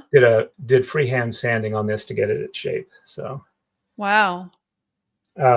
This Taka-Dai is mostly made of bloodwood with let's see. This is ebony and these are yellow heart. So I like working in exotic hardwoods.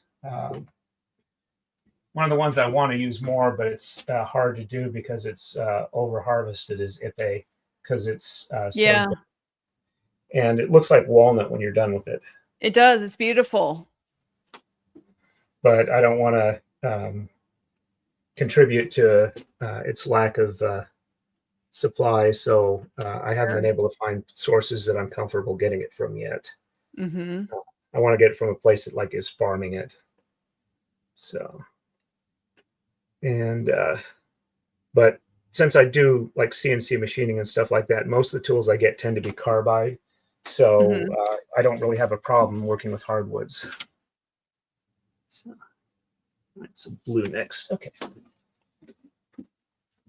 But I've had a little bit of an off and on interest. I kind of abandoned it last winter because I had other stuff going on. But in the Japanese shoji, the so it's just like the I don't even know how to describe it. It's, you use the little thin strips of wood and make designs out of it. And there's all kinds of jigs that you make to get different angles and things like that. But so you need a lot of you need the planes, you need to be able to plane the wood very, very precisely. They really want you to use a, center, what's the word I'm even looking for? I'm like losing my language here. I know what that means. When it's milled, the way that it's milled, not the edge of the tree. So it's the way it's sectioned off, like quarter sawn or in. Yes, quarter sawn. Yes, thank you. That's what I was looking for. I want you to use like quarter sawn hardwoods and things like that. And so you have to have your planes really, really dialed in to be able to work really well on these very dense quarter sawn woods. Yeah, I really suck for being able to hold a blade at the right angle for sharpening. I wound up getting like a Russian-made blade sharpening jig that works with like diamond stones, and it was like overly expensive, but I can sharpen just about any knife in about 10 minutes with not much effort with it anymore. Yeah, it makes all the difference. I mean, that was a big part of, I think, what kind of got me held up with not going further with the shoji, is because you have to keep the plane sharp, and it's just constant, and I'm not that good at it. I need to get much better at sharpening, and then it'll be easier. Okay. The system I've got works really well with like knives, but doesn't work great with like plain blades and chisels. But there is a system I'm aware of that's not that expensive that works really well for that type of stuff, where you can like touch up stuff like in just a minute or two each time it starts getting dull. And I, having had used dull chisels most of my life and then finally getting to use like a really sharp one, I understand the big difference there is. Such a difference. So it will cut through it like butter. I mean, it is. It's like scooping out of the soft butter jar when you have a nice sharp chisel. Yeah, I've done things where it's like I've got a chisel here, and I'm like, I've got a mallet, and I'm trying to work at it, and it's like tearing everything out. And it's like, I don't understand why these things are supposed to be so good for whatever. And then recently, I got a chance to use a properly sharpened chisel, and it was like just gentle pushing, and it just cut nice, clean, and exactly it's perfect. And suddenly I understand like joinery, like how people can do these beautiful fine joints and stuff like that, because you actually have the tool and you're maintaining it the way it's supposed to be maintained. Who'd have thought? Anyway, I'll get that information on that sharpening system. I think it's like a $30 or $40 system, and I'll go ahead and send you a link to that. So if you want to, when you have it time to get back to it, then at least you can have properly sharp tools. Well, winter is coming, so more and more indoor stuff all the time. Got my whole list of projects to work on. So yeah, one of the things that my wife and a few other people have noticed is I tend to operate under if there's a problem, I will find a solution for it, rather than like complain about it or get disappointed or whatever, which I have found that in some social groups is not the proper way to do it. They just want to complain, and if you find a solution, they're going to be annoyed with you. Yeah.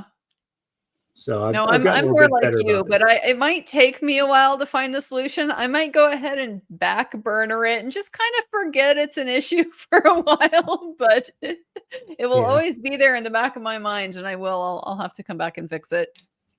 Yeah, I found that at my new job, I've become the go-to guy for figuring out a way to hold something for a weird machining operation, where they're having a hard time figuring a way to do it. So that's been kind of gratifying to be that type of person. But yeah, for sure. And I'm a lot happier with this place than I was with the previous place, because they wound up headhunting me and offered me like $4 an hour more than what I was making. Nice. And the place I was at, realized I had apparently somewhere along the way offended somebody to the point where I didn't have much in the way of promotion prospects. This was about the time when COVID hit, and the CAM software the company was using, the company was offering free online training because they couldn't do any in-person training. So I went through the classes, figured out how to do it, got the certificate, and gave it to my work. And it's like, I would like to, be able to do this because they needed more programmers. I said, okay, yeah, well, we'll submit it. And then like almost a year later, when I got my annual review, it's like, so is there any movement on the ability for me to like do the programming type stuff? And the answer I got was, well, it's going to be at least a year or more away. And it's like, okay, this other place is offering me a chance to actually use the skills. So I think I'll go there. Yeah.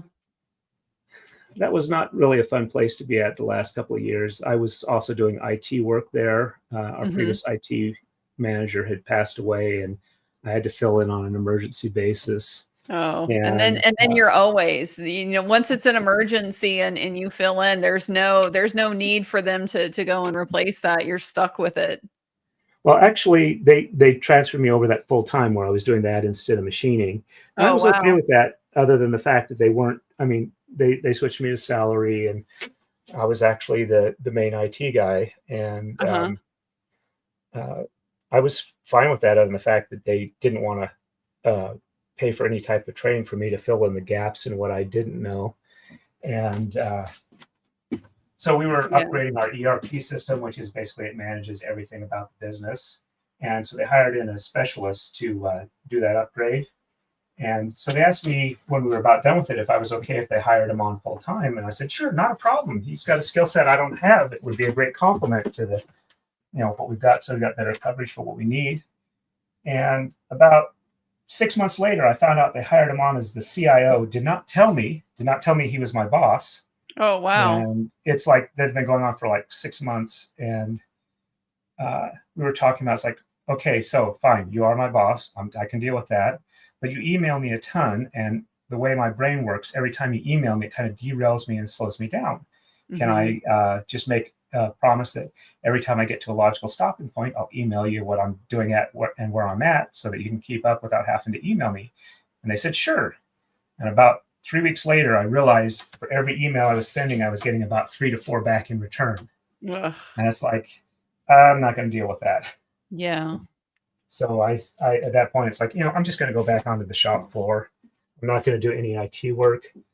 And that's kind of where I realized I was pretty much career limited there. I mean, I left on good terms, but it's like, it's just, I'm not going to be able to do the things I want to do. So let's go someplace where I can. Yeah, no, the stagnation is like one of the worst things I think a company can do to somebody. Yeah. But the previous IT manager, when I was his assistant, really liked working with me because I was really good at diagnosing hardware problems. Mm-hmm. So, I mean, I even figured out that we were having an issue where computers would go like non-bootable, and we couldn't figure out why. And until I figured an easier way to do it, we'd almost have to like reinstall them from scratch. And we're using like an X-ray gun to check alloy for steels, what the alloying agents were, and figured that it has to be the it's got apparently some sort of unshielded X-ray leak on it that was hitting the solid state hard drives and scrambling a couple of bits in the boot sector. Oh, wow. Once we figured it out and only used it in areas that had like several walls between it and any computer, it stopped happening. It may not be the right diagnosis, but it worked, so it wasn't wrong. That was really hard to diagnose because everywhere I searched for this particular type of problem, nobody else was having that issue. Yeah. So Google was no help. Huh. But I was thinking, it's like, well, with modern computers, their traces are so tiny that you occasionally get electrons jumping from one trace to the next, and cosmic radiation can do that on computers on Earth, though it's not very common. And we've got like a high energy radiation source that's close to where these and that was the key thing, is every computer that had a problem was direct line of sight from where they were doing the testing.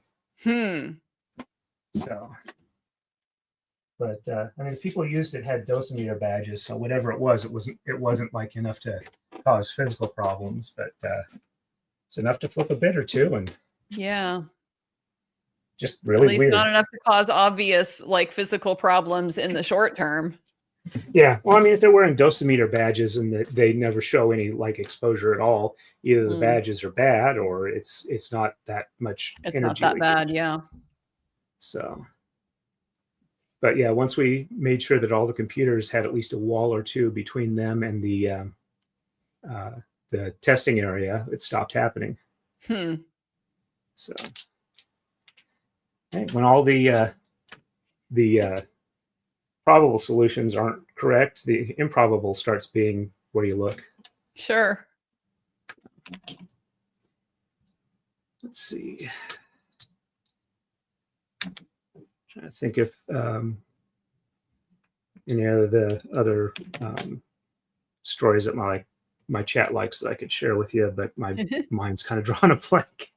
Oh, I'm just starting to get the feel for how you're getting the setup going. It's starting to make sense to me now. I've seen you do it enough times that, okay, I know what he's going to do next, and then I know how it's going to work. Yep. Oh, the stand where I've got the silk cones, where I've got all the threads gathered together. I actually came up with a design for that myself, and made it myself, machined all the plastic and cut the wood. This is the prototype. I've made a better version of it since then. And that's one of the things I'm hoping to, like, sell as a business, to make it easier for people to do stuff like this. Because the traditional Kumihimo silk suppliers sell silk bundles that are designed to be done with this, that are pre-measured lengths specifically for obi ties. And if you don't want to do that, or you want to do something else, it's not really the right length silk for that. And this is a way that people could either get silk cones or like buy silk sewing thread and make up their own bundles, where it's not like a pain in the butt where you've got a couple of posts and you got to like wrap it around and do loops. Knock the mouse to the floor there. Fortunately, I didn't kill the studio. But let's see. I'm not sure how well this shows up, so let me see if I can get the camera a bit better. But I've got magnets underneath, so that I can have a magnet on the top, so you don't have something sharp holding it down. Okay. Yeah. The next layer down, that panel there has a bunch of small holes where you can feed up each cone up through the. Yeah, I see that. And these are the cones. Yeah. Okay. Oh, look at the shine on that. It's beautiful. Yeah, some of that's the white balance, but it is definitely a shiny silk. Yeah, it's gloss. You can see it's glossy. Yep. But yeah, it's like, I think 3,000 meters per cone, and I figure the way I do the braids, I can get about 14 braids out of 12 cones. So, because I use 12 strands per weight. Though on this particular braid, I did white last. Okay, so next. I tie a weight on each end, because that way I can, like, wrap around the center and I don't have any like cuts until the very end of the braid. And it has a nicer start look to it, as opposed to like some braids I've done where I've started where it looks really horrible for the first bit, and I usually cut that end off and make a proper end out of it. This way I can do it around like a D-ring and make, like I talked about, doing a belt. Yeah. Easier way to hang it. Becomes integral to the braid structure. I think traditionally they call it a flat start, because the start of your braid starts from a flat line. So, as opposed to like a knot or sewn off or something like that. Sure. That makes sense. Oh, and since you've done a little bit of woodworking, I recently came across a finish that I have really been enjoying using. It's called Clean Armor. It's a UV curing finish, and you can go from applying it to having it completely cured in about 2 minutes. Oh, wow. You have to use like a UV light to cure it. You have to be careful it's not too high energy, or some of the versions of the finish will like boil as they do it. You got to bubble or something. You got to keep it at a certain energy level to where it cures without doing that. But usually they figure about a 2-minute cure is about all it needs to completely harden through. And it's got no volatiles, so it's not like a health issue that nice be around it and breathing it. How hard is it? They don't want you using it for cutting boards because you can chip bits off of it. But oh, wow. It is a durable enough finish. You can put bleach or acetone on it and it won't damage the finish. Okay. So, I mean, you can use pretty much anything to clean it up. It is like food safe. So you could use it for like, if you make cups and stuff like that. They just don't want you to use something where you're like physically chopping on it. Yeah, that makes sense. And they have a bunch of varieties. Some of it can be used for like that mirror musical instrument finish. Others are more designed for more outdoor stuff like that. But it doesn't like yellow with age. Once it's cured, it's cured. And you can get anywhere from like a satin to a gloss finish, and you can add dyeing agents to it and use it like a stain. Oh, wow. But usually you only need like a couple of coats, and you don't have to like sand down. Oh, yes, the worst. The sanding down between coats is like... Yeah, after the first coat, you want to do like a little bit of sanding just because it tends to raise the grain because it was a liquid. But after the first coat, you really don't have to do it after that. Yeah. There's some of them that are designed to where you like sand and polish it to make it glossy. But most of them, you don't have to do that. And I've really been happy with how it's come out on the stuff I've used it on. So I'm probably going to be using it. It's a bit more expensive. Well, it's like a quart bottle is like $130, but there are no volatiles. So most finishes, 80 or 90% of it evaporates away. So you can use the whole thing. So it's more expensive than regular finish, but not that much more. Yeah, I figured I'd mention it since you do some woodworking. That I'm normally either using shellac or I really love I'm a sucker for marine spar varnish. Don't ask me why. I don't know. I use it a lot. Well, this is definitely a lot more like spar varnish than lacquer or shellac, not lacquer. Yeah. Oh, I can't stand lacquer. I had to years and years and years ago. Oh man, back before I went to law school, I was doing construction work, and one of my jobs that I did, I was helping this guy who was, he's a carpenter and he's building his own house and stuff like that, and I was basically there to help with the paint and the finishing and stuff like that. And we had to spray lacquer like all of the doors and the casings for the house. Oh man. I never have to wear another charcoal filter mask and spray lacquer again. It will not be a day too soon. Yeah. Yeah. With my health issues, I'm trying to be a lot more careful about my hobbies. Smart. The roommate I was mentioning that was having health issues, admittedly, this is not the entire cause for her health issues, but she's the one who taught me cloisonné enameling. And she taught me how to do it with the nice, vibrant colored German and Japanese enamels, the transparent high fire ones like they use with like Fabergé and stuff like that. Yeah. And she was doing a plique-à-jour butterfly. And I'm not sure if you're familiar with plique-à-jour, but it's like cloisonné enamel with no back to it. You fire it on mica, and then you peel it off the mica and fire polish it in a kiln. Oh, wow. And to be able to see well enough to know when to pull it out so it wouldn't, the enamel wouldn't like slump out of the cells onto the kiln floor. She had to have her head close enough that she was breathing enough outgassing of the enamel that she got heavy metal poisoning. Oh, wow. Yeah, that's not good. And the coloring agents in enamel are cadmium, barium, lead, arsenic, antimony. Oof. And that's not a good cocktail.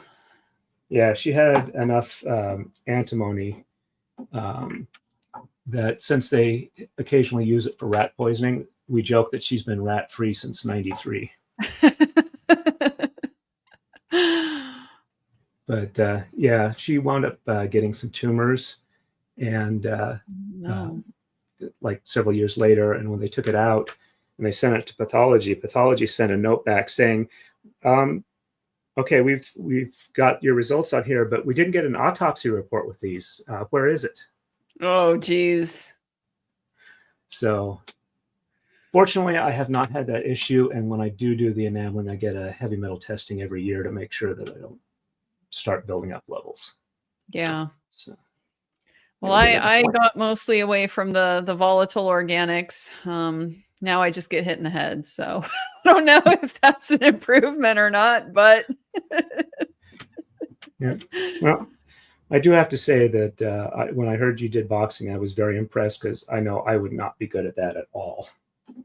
I don't have fast enough reflexes for that. I tend to stall out, and I know that in like a boxing environment, you got to be able to respond to situations very quickly. You do, but you learn, and you learn, like, I mean, obviously you learn the hard way, right? You get hit a whole bunch of times, and then that's how you learn how to not get hit. But you really do, and a lot of that you learn without even really knowing that you're learning it. It's I'm like 10 years in now, and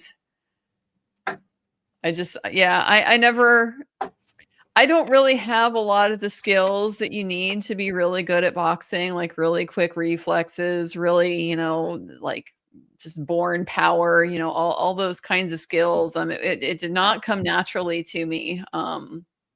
And so I'm actually in many ways kind of like impressed that I was able to get to the point that I'm at right now. Because if you'd have asked me 5 years ago, I wouldn't have thought it would happen. Oh, but I'm pretty good now at like seeing what's coming and not getting hit and stuff like that. So yeah, they do say that, like, the major achievement levels are doing something for like 1,000 hours, 10,000 hours, 100 hours, 1,000 hours, and 10,000 hours. 10,000, yeah. And I kind of had an experience like that. I was talking to the roommate, the one who taught me the enameling, as far as kind of feeling like a little stymied in my braiding skills. Looking at everybody who's like really good at it, and kind of feeling like I'm not living up to my potential. And I really pointed out that the stuff I do, my braid motions are, and the pattern when you look at it, is extremely regular. And she pointed out, when I was looking at a bunch of other people's, she showed me a bunch of other people's braiding, and it's like, okay, I do seem to have quite a bit of skill in that, and that's a major portion of how this art works well, is if you can keep yourself, your basically kind of like your stitch is extremely regular, and most people, it takes a long time to learn that.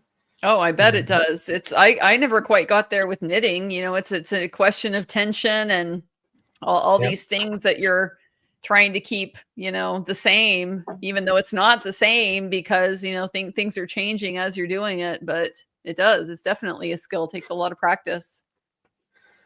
Yeah. And I mean, she pointed me to I taught her also how to do the braiding, and she does it occasionally.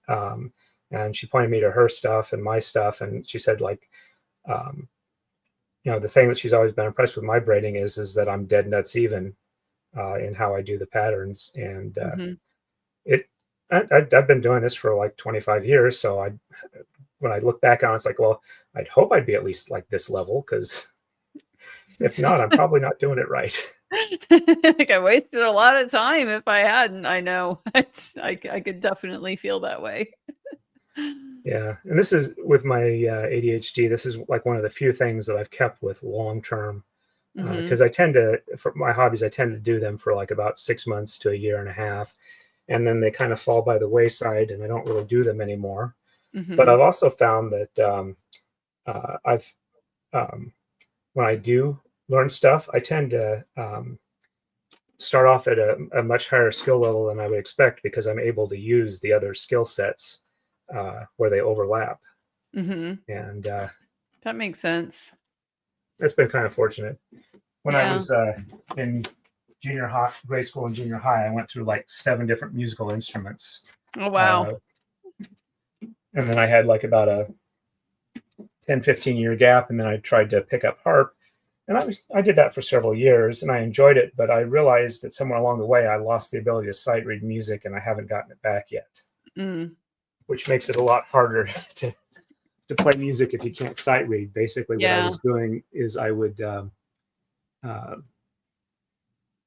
over the music I was learning, kind of decipher what each note's fingering was, and then just practice it until I had it rote memorized.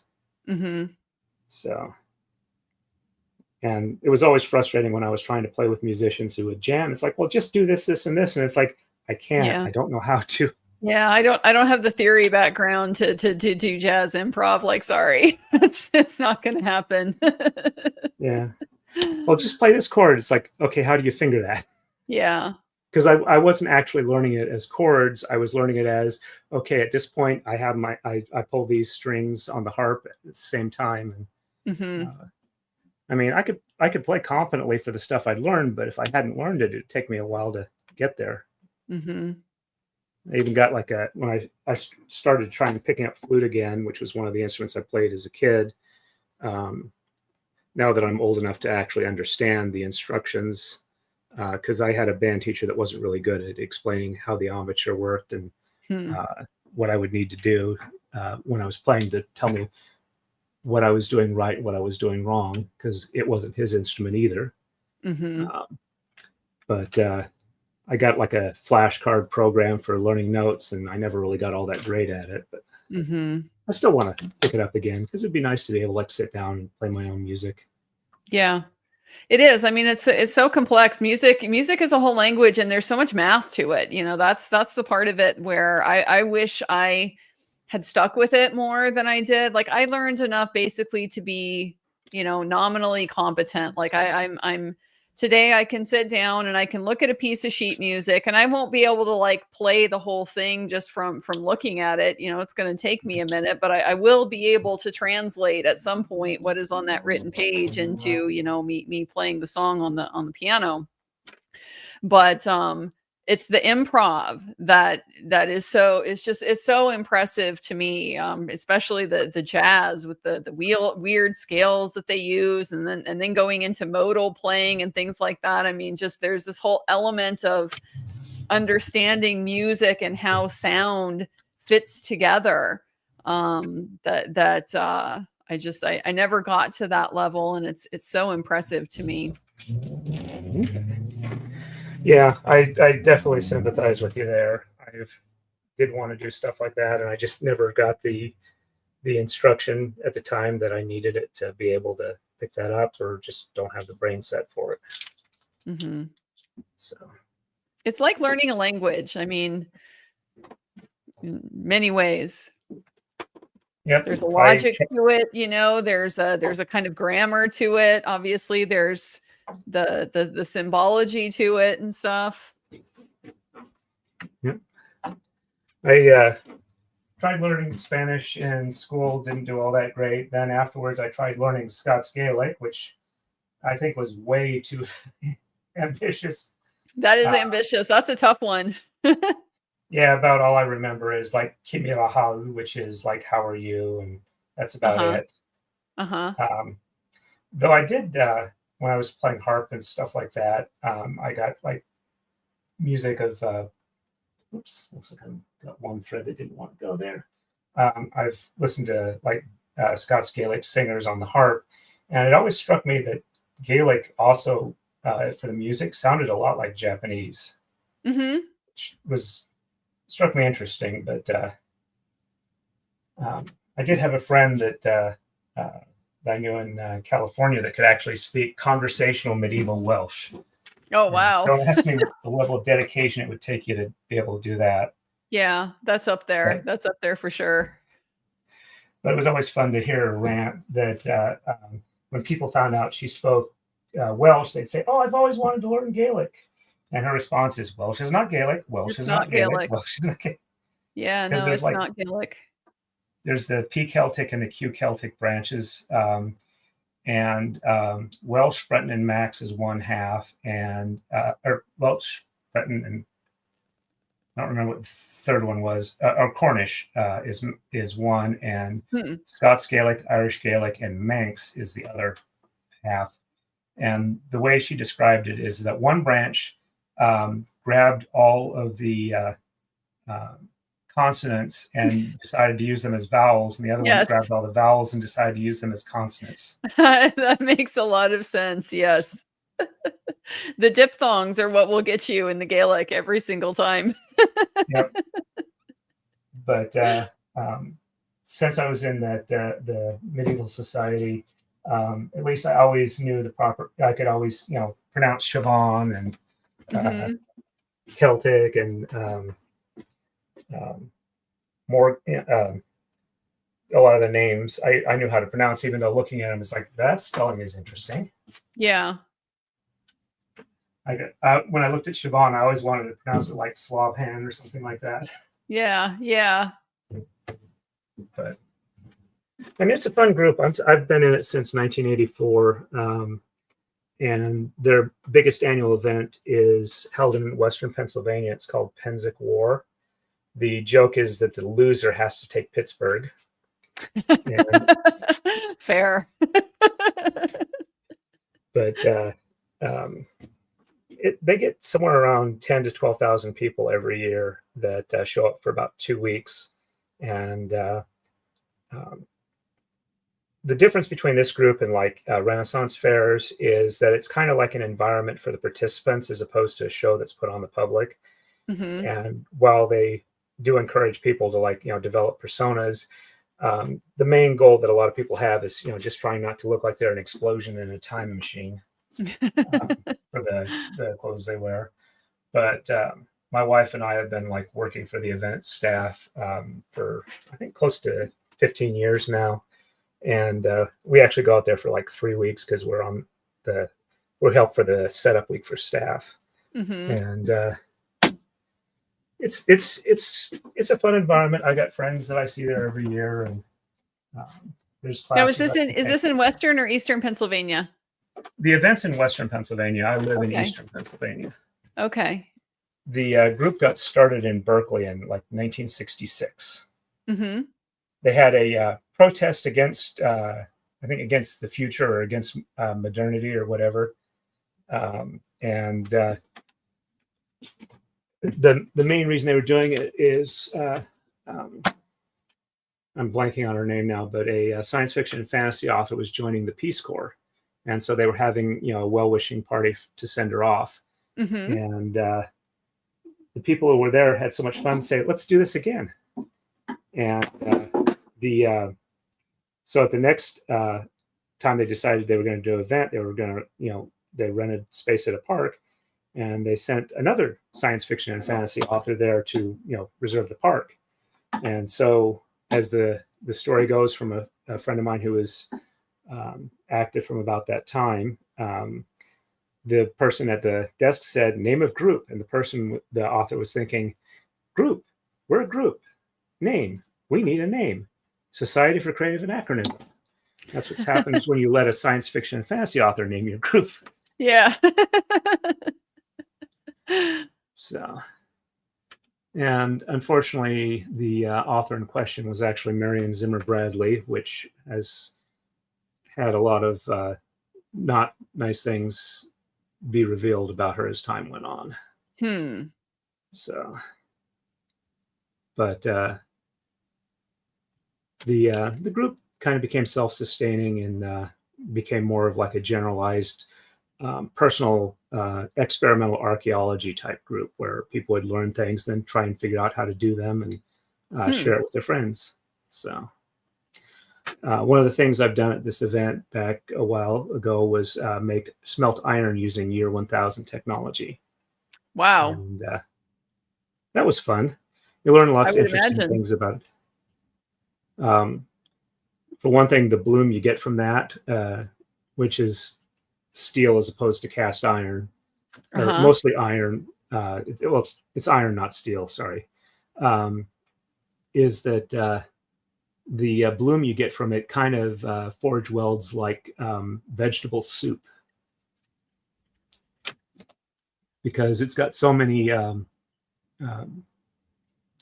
bits of non-metal in there the way you do it that it doesn't, like, you got to keep the temperature low so you don't get like molten bits separating things apart. So, well, I have a guest now. I finally got joined. Okay. So my little Corona Morales came to say hi. It's adorable. Hi, sweetie. She smells like cat food. Yeah, except for the new one that we picked up camping. Most of ours are like 13 to 15 years old, so they're getting up in age. So I can't believe how big these things get so fast. Yep. They were like really tiny for a long time, and then all of a sudden, like, they just exploded, and now I don't know, they went from like 1 pound to 2 pounds in no time. Yep. One of the things we found with ours, that if we had with the later ones that we needed to like get individual time with each of them as kittens so that they were more used to people, and the ones that we let kind of like stay together and keep themselves company took a lot longer to get used to people. Mm-hmm. So yeah, these are people lovers. all right. I'm gonna change this for a second here. Sweetie. Let's get this. All right, off you go. Since we've gotten about to the time where I'm going to need to let Mrs. Torn get to sleep, and I figure we'll go ahead and start wrapping things up. So I figured I would let you get a good look at this. I'm gonna. Yeah, that looks amazing. Give me a second here. I'm gonna. This may get a bit weird here. I am going.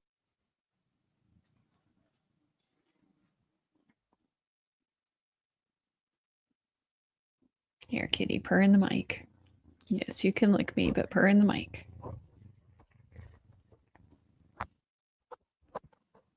Okay, apparently I'm having an issue as far as which is the primary and secondary camera. Give me a second here, because when I switch to the secondary, it cuts off the audio. So let me. That's the one I want. Okay. Yes, you're a sweet kitty. Camera.